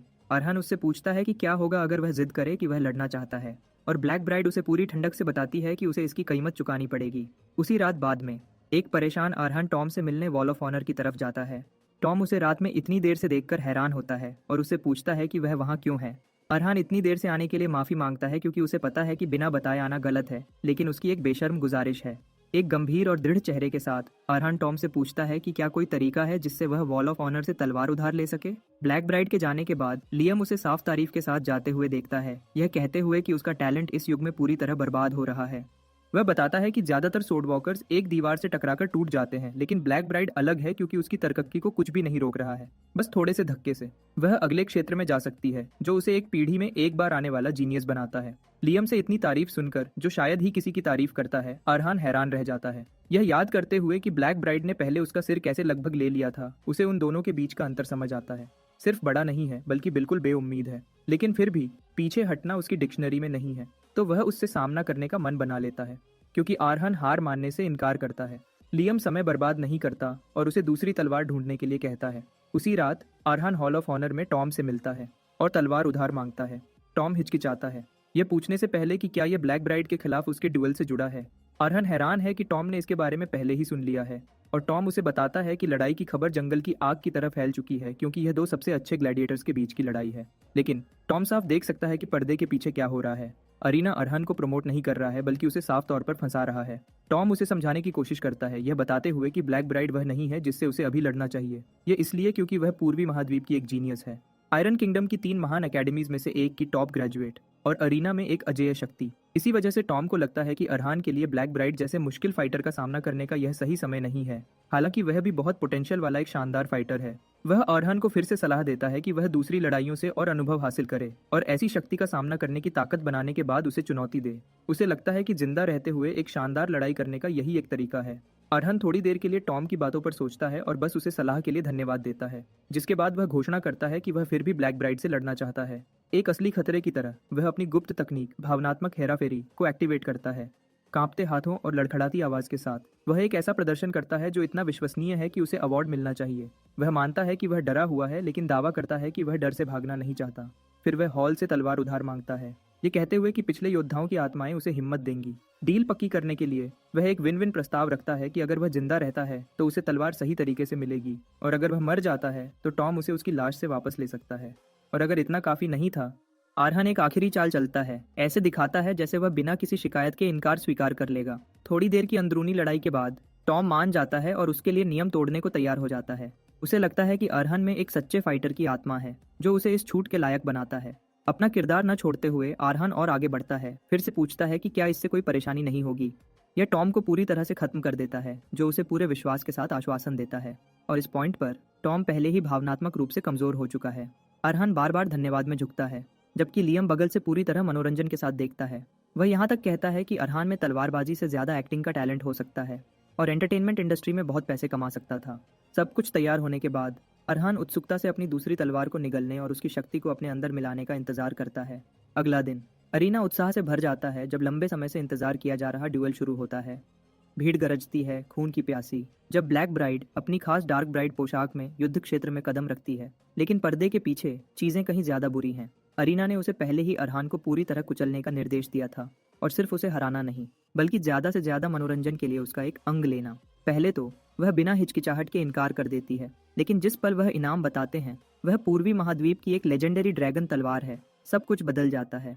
यह इसलिए क्योंकि वह तलवार उसके देश के तलवारबाजों के लिए बहुत गहरा मतलब रखती है, और यह कुछ ऐसा है जिसे वह लंबे समय से ढूंढ रही थी। ऐसे ऑफर का सामना करते हुए वह चुप हो जाती है, और अटेंडेंट इसे स्वीकृति मान लेता है, उसे भीड़ के लायक एक शो करने के लिए कहता है। मानने के बावजूद ब्लैक ब्राइड पूरी तरह से बेदर्द नहीं है, और उसकी अंतरात्मा उसे आरहन से पहले मिलने और उसे बाहर निकलने का रास्ता देने के लिए मजबूर करती है। उसने उसे हार मानने और आने वाली चीज से बचने का मौका दिया, लेकिन वह निराश होती है जब वह फिर भी अरीना में आता है। जब आरहन युद्ध क्षेत्र में अपनी जगह लेता है, वह उसे आखिरी बार चेतावनी देना शुरू करती है कि आगे जो भी होगा उसकी जिम्मेदारी उसकी होगी। लेकिन जैसे ही वह अपनी तलवार निकालने की तैयारी करती है, एक अजीब सा एहसास उस पर छा जाता है। उसे हवा में खून की गहरी बदबू महसूस होती है, लेकिन उसे यकीन करना मुश्किल लगता है कि यह आरहन से आ रही है। जो उसे नहीं पता वह यह है कि यह एहसास उस दूसरी तलवार से आ रहा है जिसे आरहन ने अभी अभी कंज्यूम किया है। क्राउड सिटी का एक हथियार एक बार एक खून में लथपथ फाइटर द्वारा चलाया गया था, जिसने अपनी आजादी का रास्ता खुद बनाया था। क्राउड सिटी कभी एक खूबसूरत जगह थी जो एक गिरे हुए गणराज्य की थी, लेकिन अलग होने के बाद यह 6 आजाद शहरों में से एक बन गया। तब इसे एक स्वर्ग के रूप में जाना जाता था, एक ऐसी जगह जो सुंदरता और खुशहाली से भरी थी। लेकिन वह छवि अब बहुत पहले चली गई है, क्योंकि अब यह शहर एक उदास सपने में बदल गया है, जहां आजादी और उम्मीद ऐसी सुविधाएं हैं जो आम लोग नहीं खरीद सकते। यह गिरावट उन अमीरों से शुरू हुई जिनका लालच कोई सीमा नहीं जानता था। उन्होंने पहले शहर का इलाका एक विदेशी महाशक्ति को बेच दिया, जिसे गोल्डन एम्पायर के नाम से जाना जाता है, और उसके बाद भी वह अपने ही लोगों का शोषण करते रहे। आखिर में उन्होंने रेड बैंक से कर्ज लेने के लिए बुनियादी मानव अधिकार बेचना शुरू कर दिया, पूरे शहर को बड़े कर्ज में धकेल दिया। इस वजह से क्राउड सिटी के नागरिक सिर्फ गुलामों से ज्यादा कुछ नहीं रह गए, मानव अधिकार खत्म हो गए और लोगों को लगातार दुख सहना पड़ा। इस धीरे धीरे हो रही तबाही को देखने वालों में एक आदमी था जिसका नाम फैंग था, जो सिर्फ देख सकता था जब शहर और गहरे निराशा में डूबता गया। उसने पिताओं को सड़कों पर भीख मांगते हुए मार खाते देखा, और माओं को अपने बच्चों को जिंदा रखने के लिए खुद को बेचते देखा। लेकिन फैंग के लिए सब कुछ बदल गया जब उसकी छोटी बहन एक मामूली बुखार से मर गई, क्योंकि वह दवा नहीं खरीद पाया था। उस पल ने उसके अंदर कुछ तोड़ दिया, और उसने यह सवाल करना शुरू कर दिया कि शहर में हर कोई बिना किसी विरोध के ऐसे निर्दयी नसीब को क्यों स्वीकार करता रहा। उसको उसका जवाब अचानक एक दिन एक सार्वजनिक फांसी के दौरान मिला। कैदी को मौत की सजा दी जा रही थी, सिर्फ इसलिए क्योंकि उसने एक नशे में धुत टूरिस्ट का सामना किया था जो उसे परेशान कर रहा था। आमतौर पर शहर के अंदर की हिंसा को नजरअंदाज किया जाता था, लेकिन क्योंकि शिकार एक विदेशी था, अधिकारियों ने नागरिक को एक मिसाल बनाने का फैसला किया। हालांकि हालत कितनी साफ तौर पर गलत थी, किसी ने भी विरोध करने के लिए आगे कदम नहीं बढ़ाया। लोग अंजाम से बहुत डरते थे, उन्हें डर था कि कोई भी विरोध विदेशियों से और बुरा बर्ताव कराएगा। लेकिन फांसी के बाद कुछ अनोखा हुआ। शहर में एक अजीब खामोशी छा गई, और कई दिन तक वह खामोशी बनी रही। यह ऐसा था जैसे एक कमजोर तनाव जो शांति के रूप में छुपा था, पूरे इलाके में फैल गया था। लेकिन वह शांति नहीं थी, बल्कि वह पर्यटक और विदेशी जो पहले नागरिकों को कम समझते थे, अब बस सावधान थे। यह इसलिए था क्योंकि जिन लोगों को वह पहले कचरा समझते थे, उन्होंने अब दिखा दिया था कि वह भी लड़ सकते हैं, और इस बात ने उनके दिलों में डर बिठा दिया। पहली बार संतुलन बदल गया, और इससे फेंग एक बड़ी बात समझ गया।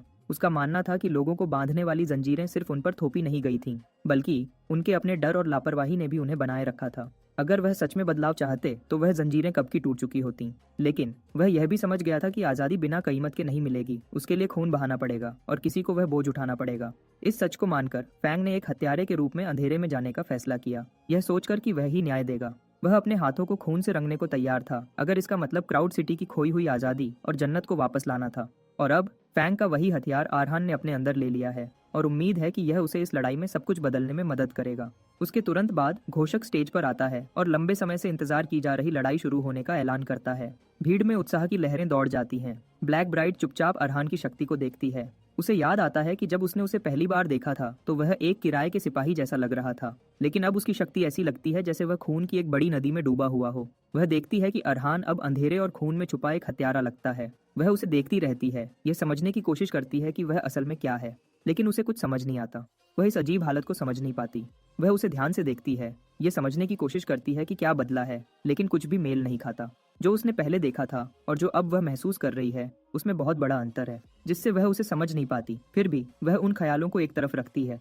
उसे खत्म करने का फैसला करती है। बिना किसी झिझक के वह तेजी से आगे बढ़ती है और एक तेज और सही वार करती है, पूरी तरह से उसे तुरंत हराने की उम्मीद करती है। लेकिन उसके हैरानी के लिए अरहान आसानी से हमले से बच जाता है। वह ऐसी रफ्तार से चलता है जो उसके लिए नामुमकिन होनी चाहिए थी। इससे वह तुरंत घबरा जाती है क्योंकि सिर्फ एक रात पहले उसके चलने का तरीका धीमा और बेढंग था, उससे बहुत अलग जो उसे चुनौती दे सके।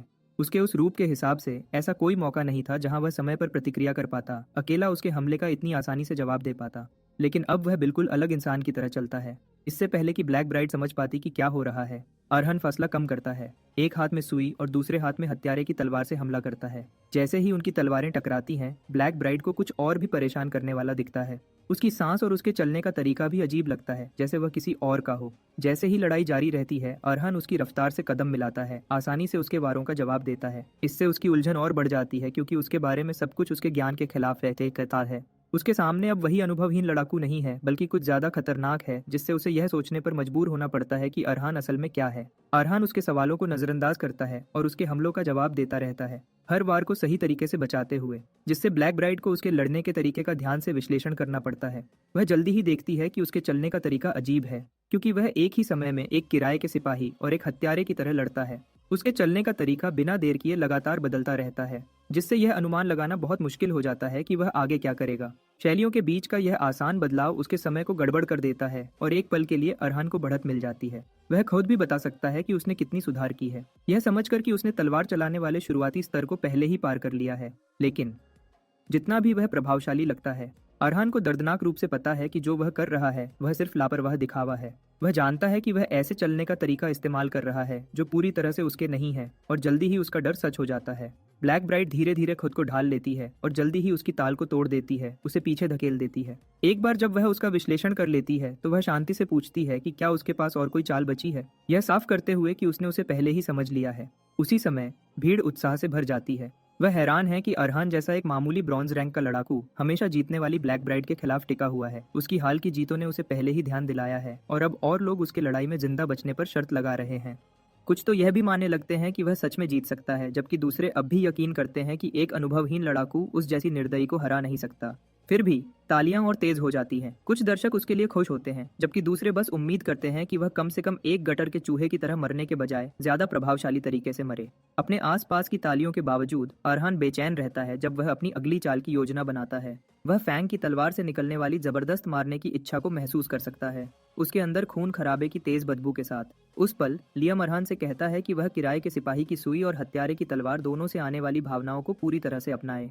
वह समझाता है कि जबकि उनका जीवन बिल्कुल अलग था, दोनों हथियारों का एक ही मकसद है। उन्हें अपने चलाने वालों से ज्यादा ताकतवर दुश्मनों का सामना करने के लिए बनाया गया था, जिससे वह संघर्ष से पैदा हुई तलवारें बन गई थीं। लेकिन लियम उसे चेतावनी देता है कि एक हत्यारे के जीवन को अपने अंदर लेना आसान नहीं होगा, खासकर उस जैसे अनुभवहीन के लिए। अगर उसने नियंत्रण खो दिया तो तलवार उसे ही निगल सकती है। वह अरहान को फैंग के जीवन को समझने, उसे अपनाने और उसे अपना बनाने की सलाह देता है।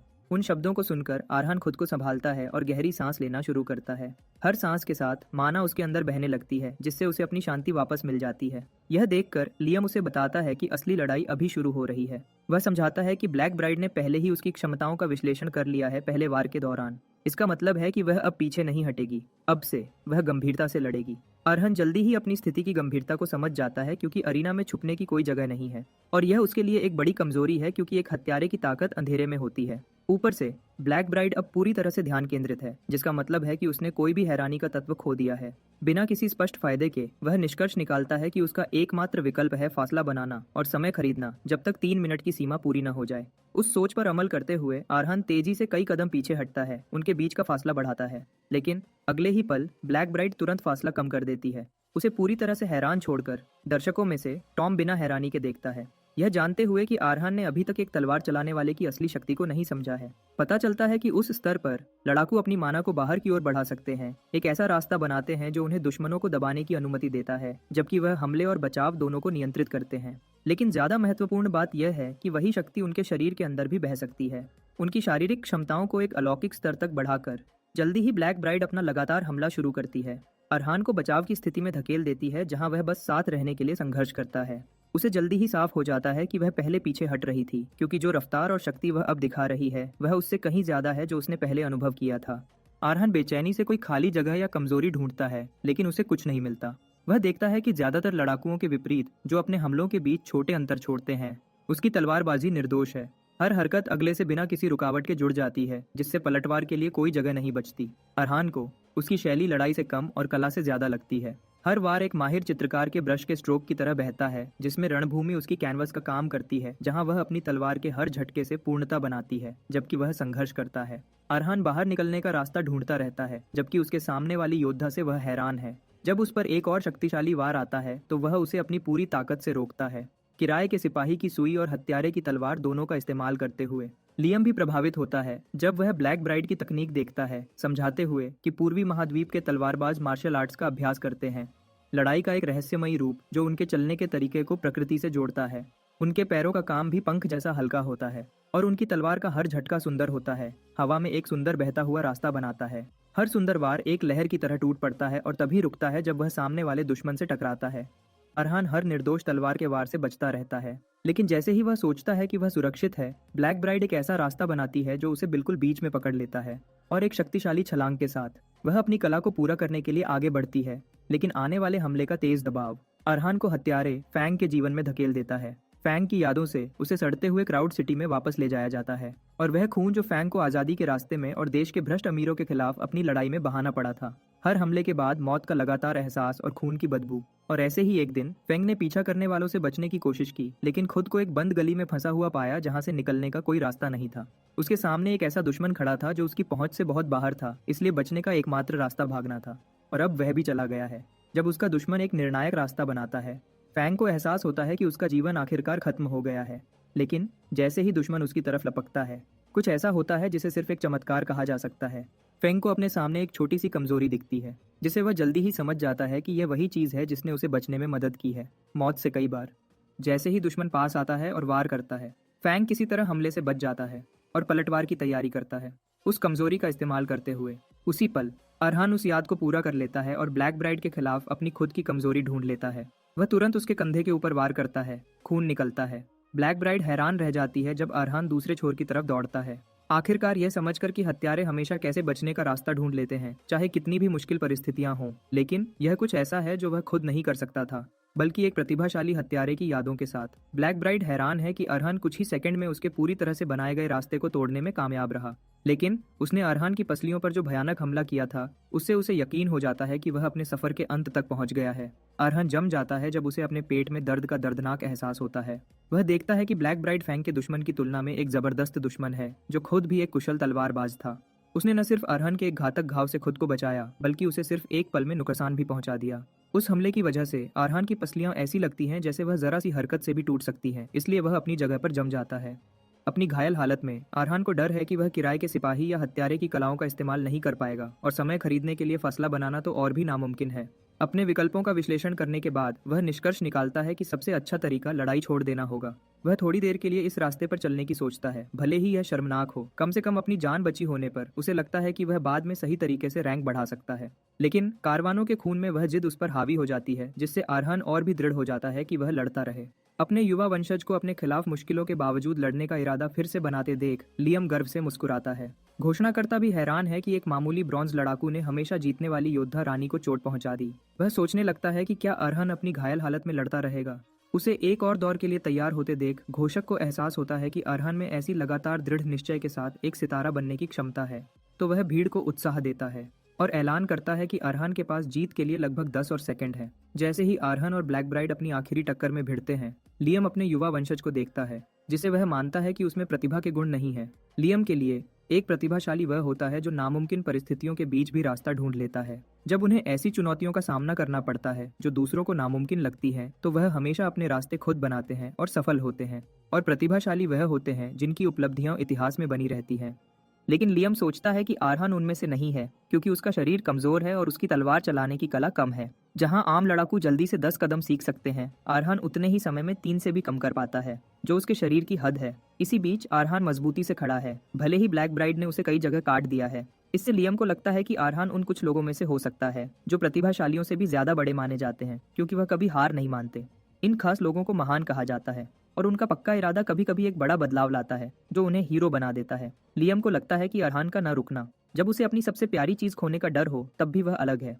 क्योंकि उस अंधेरे में उसने आखिरी पल तक अपनी तलवार नहीं छोड़ी। लियम बताता है कि यही बात अरहान को हीरो बनने के गुण देती है, लेकिन अगले ही पल ब्लैक ब्राइड कुछ ऐसा करती है जो अरहान को हैरान कर देता है। वह उसके बिल्कुल वैसी ही मर्सनरी डांसर जैसी चाल का इस्तेमाल करती है उसे हमला करने के लिए, और यह भी पक्का करती है कि उसे इसकी खबर हो। बदकिस्मती से अरहान कुछ समझ पाता, उसकी तलवार उसके कंधे में घुस जाती है, उसे बुरी तरह घायल कर देती है। इससे लियम सोचता है कि अरहान में हीरो बनने की चाह थोड़ी कम थी, लेकिन वह उसे निराश न होने को कहता है। जैसे ही अरहान ब्लैक ब्राइड की बाहों में गिरता है, उसकी तलवार उसके कंधे में फंसी होती है। होस्ट घोषणा करता है कि निर्धारित समय खत्म हो गया है। अरहान को विजेता घोषित करते हुए भीड़ में जोर से खुशी की लहर दौड़ जाती है। जैसे ही होस्ट घोषणा करता है कि अरहान को सिल्वर रैंक में बढ़ा दिया गया है और उसे सिल्वर मेडल दिया जाएगा। इसी बीच ब्लैक ब्राइड हमारे अरहान को छोड़ देती है और वह जमीन पर गिर जाता है, जबकि वह चुपचाप उसे देखती रहती है। भले ही उसने उसकी जान बख्श दी, ब्लैक ब्राइड कहती है कि उसने उसे काफी चोट पहुंचाई, क्योंकि एक बार जब वह तलवार पकड़ लेती है तो खुद को रोक नहीं पाती। कुछ लोग इसे प्रतिभा कह सकते हैं और कुछ पागलपन, लेकिन वह इसे बुनियादी रूप से हिंसा मानती है। फिर भी उसके अंदर उत्साह की लहर दौड़ जाती है, क्योंकि उसे इतने समय से इतना ताकतवर दुश्मन नहीं मिला था और इसने अरहान में उसकी दिलचस्पी और बढ़ा दी है। तभी एक आवाज उसके ख्याल को टेलीपैथी से रोक देती है। उसे उसके समझौते की याद दिलाती है, जिसमें उसे ड्रैगन सोर्ड के बदले अरहान का एक अंग लेना था। वह ब्लैक ब्राइड को बताता है कि अगर वह अपना वादा पूरा नहीं करती तो उसे इनाम नहीं मिलेगा। वीआईपी एरिया से वह परेशान करने वाला अमीर आदमी उसे एक चमकते हुए गोले से निर्देश देता है। वह उसे अरहान का हाथ उसकी ट्रॉफी के रूप में लेने का आखिरी मौका देता है, सिर्फ मनोरंजन के लिए, ड्रैगो सोर्ड के बदले। जैसे ही वह परेशान करने वाली आवाज उसे दबाव देती रहती है, ब्लैक ब्राइड हिचकिचाती है, लेकिन थोड़ी देर बाद वह उसे गाली देती है और टेलीपैथिक लिंक तोड़ देती है, अपनी तलवार को अंदर रखने से पहले।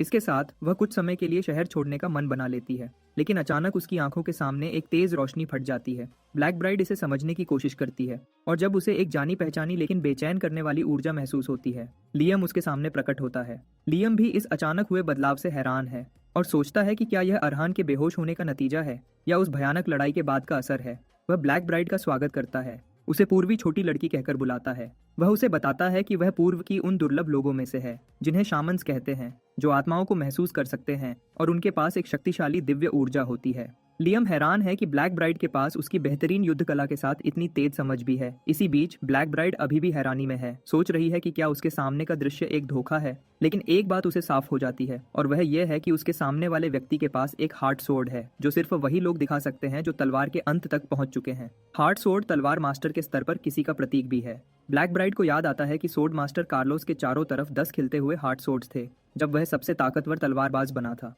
लेकिन लियम के ऊपर हार्ट सोर्ड्स की संख्या ब्लैक ब्राइड को हैरान कर देती है। वह गिनती शुरू करती है और दर्जनों से यह जल्दी ही सैकड़ों और हजारों में बदल जाती है, और वह गिनती भूल जाती है, यह समझते हुए कि वह पूरे आसमान को ढक रहे हैं। वह उसे ध्यान से देखती है, अपने सामने खड़े उस जीव की प्रकृति को समझ नहीं पाती। उसकी मुश्किल को समझते हुए लियम उसे बताता है कि वह उसके सभी सवालों के जवाब पूरी तरह से समझने के लिए तैयार नहीं है। फिर वह उसे हौसला देता है कि यह कुछ ऐसा है जहां वह भी पहुंच सकती है, और इसे तलवारों की भूमि या सभी तलवारों का आखिरी ठिकाना कहा जाता है। जितनी जल्दी वह धोखा दिखा था, उतनी ही जल्दी उसकी आंखों के सामने से गायब हो गया। हवा में गायब होने से पहले लियम कहता है कि उसे उस दिन का इंतजार है जब वह फिर मिलेंगे, और वह उसे सेओलियन भी बुलाता है, जो उसका असली नाम है। सोलियन वहीं हैरानी में खड़ी रहती है। जैसे ही उसके पिता की कहानियों की यादें उसके दिमाग में लौट आती हैं, तब उसने उन्हें तलवारबाजों के बारे में एक कहानी सुनाई थी, जो तब ऊपर उठते हैं जब उनका क्षेत्र आसमान तक पहुंच जाता है। सोलियन के पिता कहते हैं कि ऐसे तलवारबाज उस भूमि पर जाते हैं जहां अमर लोग रहते हैं। वह बताते हैं कि यह जगह खुशियों से भरा एक स्वर्ग है, जहां जो लोग चले गए हैं वह एक दिन अपने प्यारों का स्वागत करेंगे। उसने सोलियन को यह भी बताया था कि उसे कोई अफसोस नहीं होगा अगर एक दिन उनका परिवार वहां फिर से साथ हो सके। लियम को थोड़ी देर देखने के बाद सोलियन को एहसास होता है कि उसके पिता की कहानियों की महान बात सच थी और तलवारों का भगवान सच में मौजूद था। अगले दिन सेओलियन रिकवरी रूम में अरहान के पास जाती है और अपना परिचय देती है, लेकिन वह हैरान और उलझन में पड़ जाता है। जब वह उसे पीछा करने को कहती है तो वह दोबारा पूछने के लिए वापस मुड़ता है। सोचता है कि क्या अरीना में उनके बीच हुई भयानक लड़ाई से उसके कुछ दिमागी पेच ढीले हो गए हैं। लेकिन सोलियन साफ कहती है कि वह उसके साथ रहने का प्लान बना रही है, सब कुछ देखने, सुनने और महसूस करने के लिए। वह अरहान को बताती है कि उसका पीछा करना उसके लिए सबसे तेज तरीका है अपने तलवार के अंत तक पहुंचने के सपने को पूरा करने का, और लगभग उससे मिन्नत करती है कि उसे इजाजत दे। अरहान उलझन में है और उसे हैरानी से घूरता है, सोचता है कि क्या यह कोई नया धोखा है। क्योंकि यह समझ में नहीं आता कि इतनी ताकतवर ब्लैक ब्राइड उस जैसे कमजोर पुतले की अनुयायी बनने की पेशकश करेगी। उसे घबराया हुआ देखकर लियम अरहान को सोलियान के साथ अपनी मुलाकात के बारे में बताता है।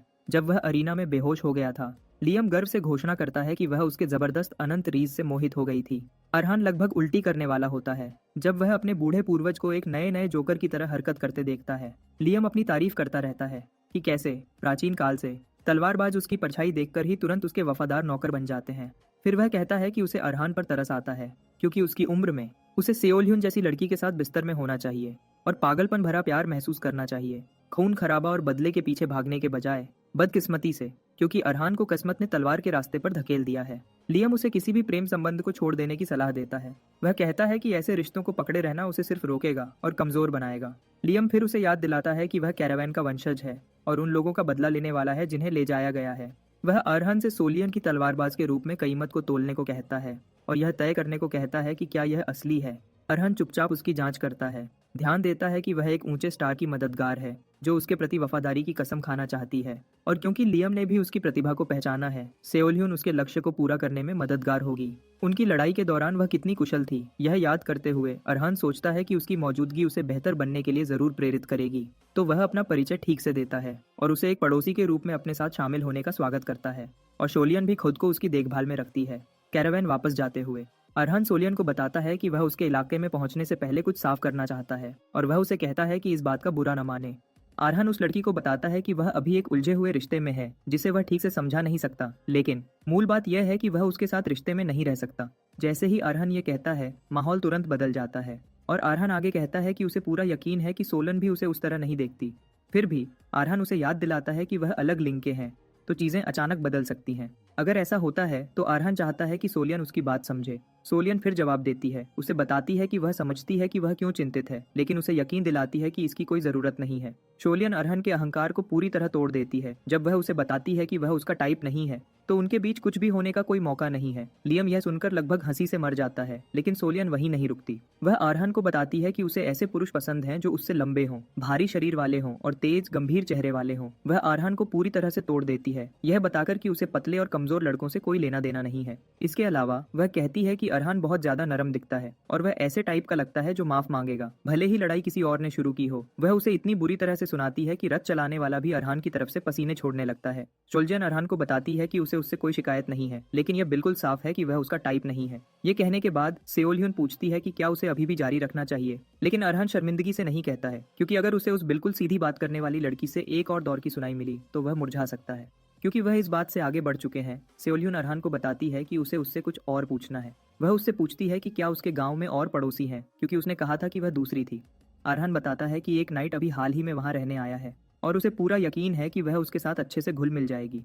अरहान बताता है कि पटेल कुशल है और एक अच्छा इंसान भी है। असल में अरहान सेओलियन को बताता है कि पटेल बहुत दयालु इंसान है। इसके थोड़ी देर बाद वह गाँव पहुंचते हैं और रथ से उतरने के बाद अरहान देखता है कि सेओलियन के पास सिर्फ एक छोटा बैग है और वह पूछता है कि क्या उसके पास बस यही सब है। सोलियन इसकी पुष्टि करती है, बताती है कि उसके पास शुरू से ही इतना सामान नहीं है। सोलियन कहती है कि एक तलवार और एक दिन का खाना उसके लिए काफी है, क्योंकि अगर वह खत्म हो जाते हैं तो वह हमेशा और ले सकती है। दूसरी तरफ सोलियन देखती है कि अरहान के बैग में बहुत कुछ है। इसके अलावा उसे याद आता है कि अरीना में अरहान के पास सिर्फ एक तलवार थी, लेकिन अब उसके पास कम से कम 3 खंजर हैं। अरहान बताता है कि उसकी तलवार पिछले मैच में खराब हो गई थी, तो उसने शहर में रहते हुए एक एक्स्ट्रा तलवार ले ली। खुशकिस्मती से उसने सिल्वर रैंक में प्रमोशन के कारण और पैसे कमाए और इसकी वजह से वह कुछ कवच ले पाया जो उसके पास नहीं थे। अरहान खुश है कि उसने असल में फुरमा, तलवारों का शहर, देखा। महल के प्रवेश द्वार पर पहुंचने पर उनका सामना एक हैरान करने वाले दृश्य से होता है। पेडल उन लाशों के बीच खड़ा है जिन्हें उसने काट दिया है। पेडल हैरान है यह देखकर कि अरहान वापस आ गया है और वह उस शर्मनाक दृश्य के लिए माफी मांगता है। वह बताता है कि कुछ बिन बुलाए मेहमान आ गए थे, इसलिए उसे साफ करने का समय नहीं मिला। पेडल सोलियन को देखता है और उस पर मुस्कुराता है, क्योंकि वह आसानी से देख सकता है कि वह वही नई पड़ोसी है जिसके बारे में उसने बात की थी। पेडल बकबक करता रहता है, लेकिन अरहान उसे बीच में रोक देता है, उसे पहले सांस लेने को कहता है। सोलियन पूरी तरह से हैरान दिखती है जब वह अपने सामने खूनी दृश्य को घूरती है। अरहान शर्मिंदगी से पटेल के पास जाता है, उसके कान में फुसफुसाने के लिए, क्योंकि उसने अभी अभी पटेल की उस बहुत दयालु इंसान की छवि खराब कर दी थी जो उसने सोलियन को बताई थी। दूसरी तरफ सोलियन देख सकती थी कि गांव में कुछ भी आम नहीं था। उनके ठीक होने के बाद पेडल बताता है कि जब वह बाहर था तो कई घुसपैठिए आ गए थे। खुशकिस्मती से उनमें से कुछ उसके चेतावनी देने के बाद पीछे हट गए, तो उसमें कुछ ज्यादा गंभीर नहीं था। लेकिन लगभग एक हफ्ते पहले एक बिल्कुल अलग तरह के समूह ने गांव को निशाना बनाना शुरू कर दिया। पेडल ने मामले को शांति से सुलझाने की कोशिश की, लेकिन उन्होंने उसी दिन उस पर हमला करने का फैसला किया। इसलिए उसके पास उन्हें काटने के अलावा कोई और रास्ता नहीं था। इसलिए उन्हें ऐसा भयानक दृश्य मिला। वह अरहन को बताता है कि उसने जो जानकारी इकट्ठी की है उसके मुताबिक घुसपैठिए आम डाकू नहीं है, क्योंकि वह खुद को रेड वुल्फ ब्रदरहुड कहते हैं। अरहन हैरान है, क्योंकि रंगों से जुड़े और जानवरों के साथ जोड़े गए नाम आमतौर पर नाइट ऑर्डर्स के लिए रखे जाते हैं। पेडल इसकी पुष्टि करता है, बताता है कि ऐसे नाम पहचान और मकसद को दर्शाते हैं। एक पूर्व नाइट होने के नाते उसे यह अपमान लगता है कि कानून तोड़ने वाले डाकू उनकी नकल करें, लेकिन वह चेतावनी देता है कि इससे स्थिति और भी खतरनाक हो जाती है। जब अरहन पूछता है क्यों, सेओल बताती है कि एक समूह जो नाइट्स की नकल करने की हिम्मत रखता है या तो बहुत बड़ा है या फिर किसी इतने ताकतवर व्यक्ति द्वारा चलाया जा रहा है जो नाइट्स को पूरी तरह से नीचा दिखा सके। उसी पल लियम अरहान को बताता है कि यह समूह उसके लिए शिकार के रूप में बिल्कुल सही है। एक शरारती मुस्कुराहट के साथ वह अरहान से कहता है कि फैंग की तलवार का इस्तेमाल करे और घमंडी रेड वुल्फ ब्रदरहुड को सेओल और पटेल की मदद के बिना खत्म कर दे। लेकिन अरहान को इस पर बेचैनी महसूस होती है और वह पहले से ही लियम से किसी मुश्किल काम की उम्मीद कर रहा था, क्योंकि वह कुछ समय से चुप था। वह तुरंत इस प्रस्ताव को मना कर देता है, यह बताते हुए कि पटेल, जो एक सोर्ड वॉकर है, को भी कुछ लोगों को संभालने में मुश्किल हुई थी, तो वह समझ नहीं पाता कि लियम उसे एक पूरे संगठन को खत्म करने के लिए क्यों भेजेगा, उनकी ताकत का पता चले बिना भी। लेकिन लियम उसे उसके रगों में दौड़ते हुए स्टील के खून की याद दिलाता है, एक कैरावान के रूप में। वह बताता है कि स्टील जितना ज्यादा पीटा जाता है उतना ही मजबूत होता है। वह आगे कहता है कि यह फैंग की तलवार में सचमुच महारत हासिल करने का सही मौका है, और अगर अरहान इसे खुद ही पार कर सकता है। लियम को लगता है वह आखिरकार अपना रास्ता खुद बनाएगा, उन तलवारों के पीछे की जिंदगी को सिर्फ कॉपी करने के बजाय जिन्हें वह खा जाता है। वह एक बात उसे तुरंत पकड़ लेती है और बिना सोचे अरहान पटेल की तरफ मुड़ता है और डाकुओं के छुपने की जगह पूछता है।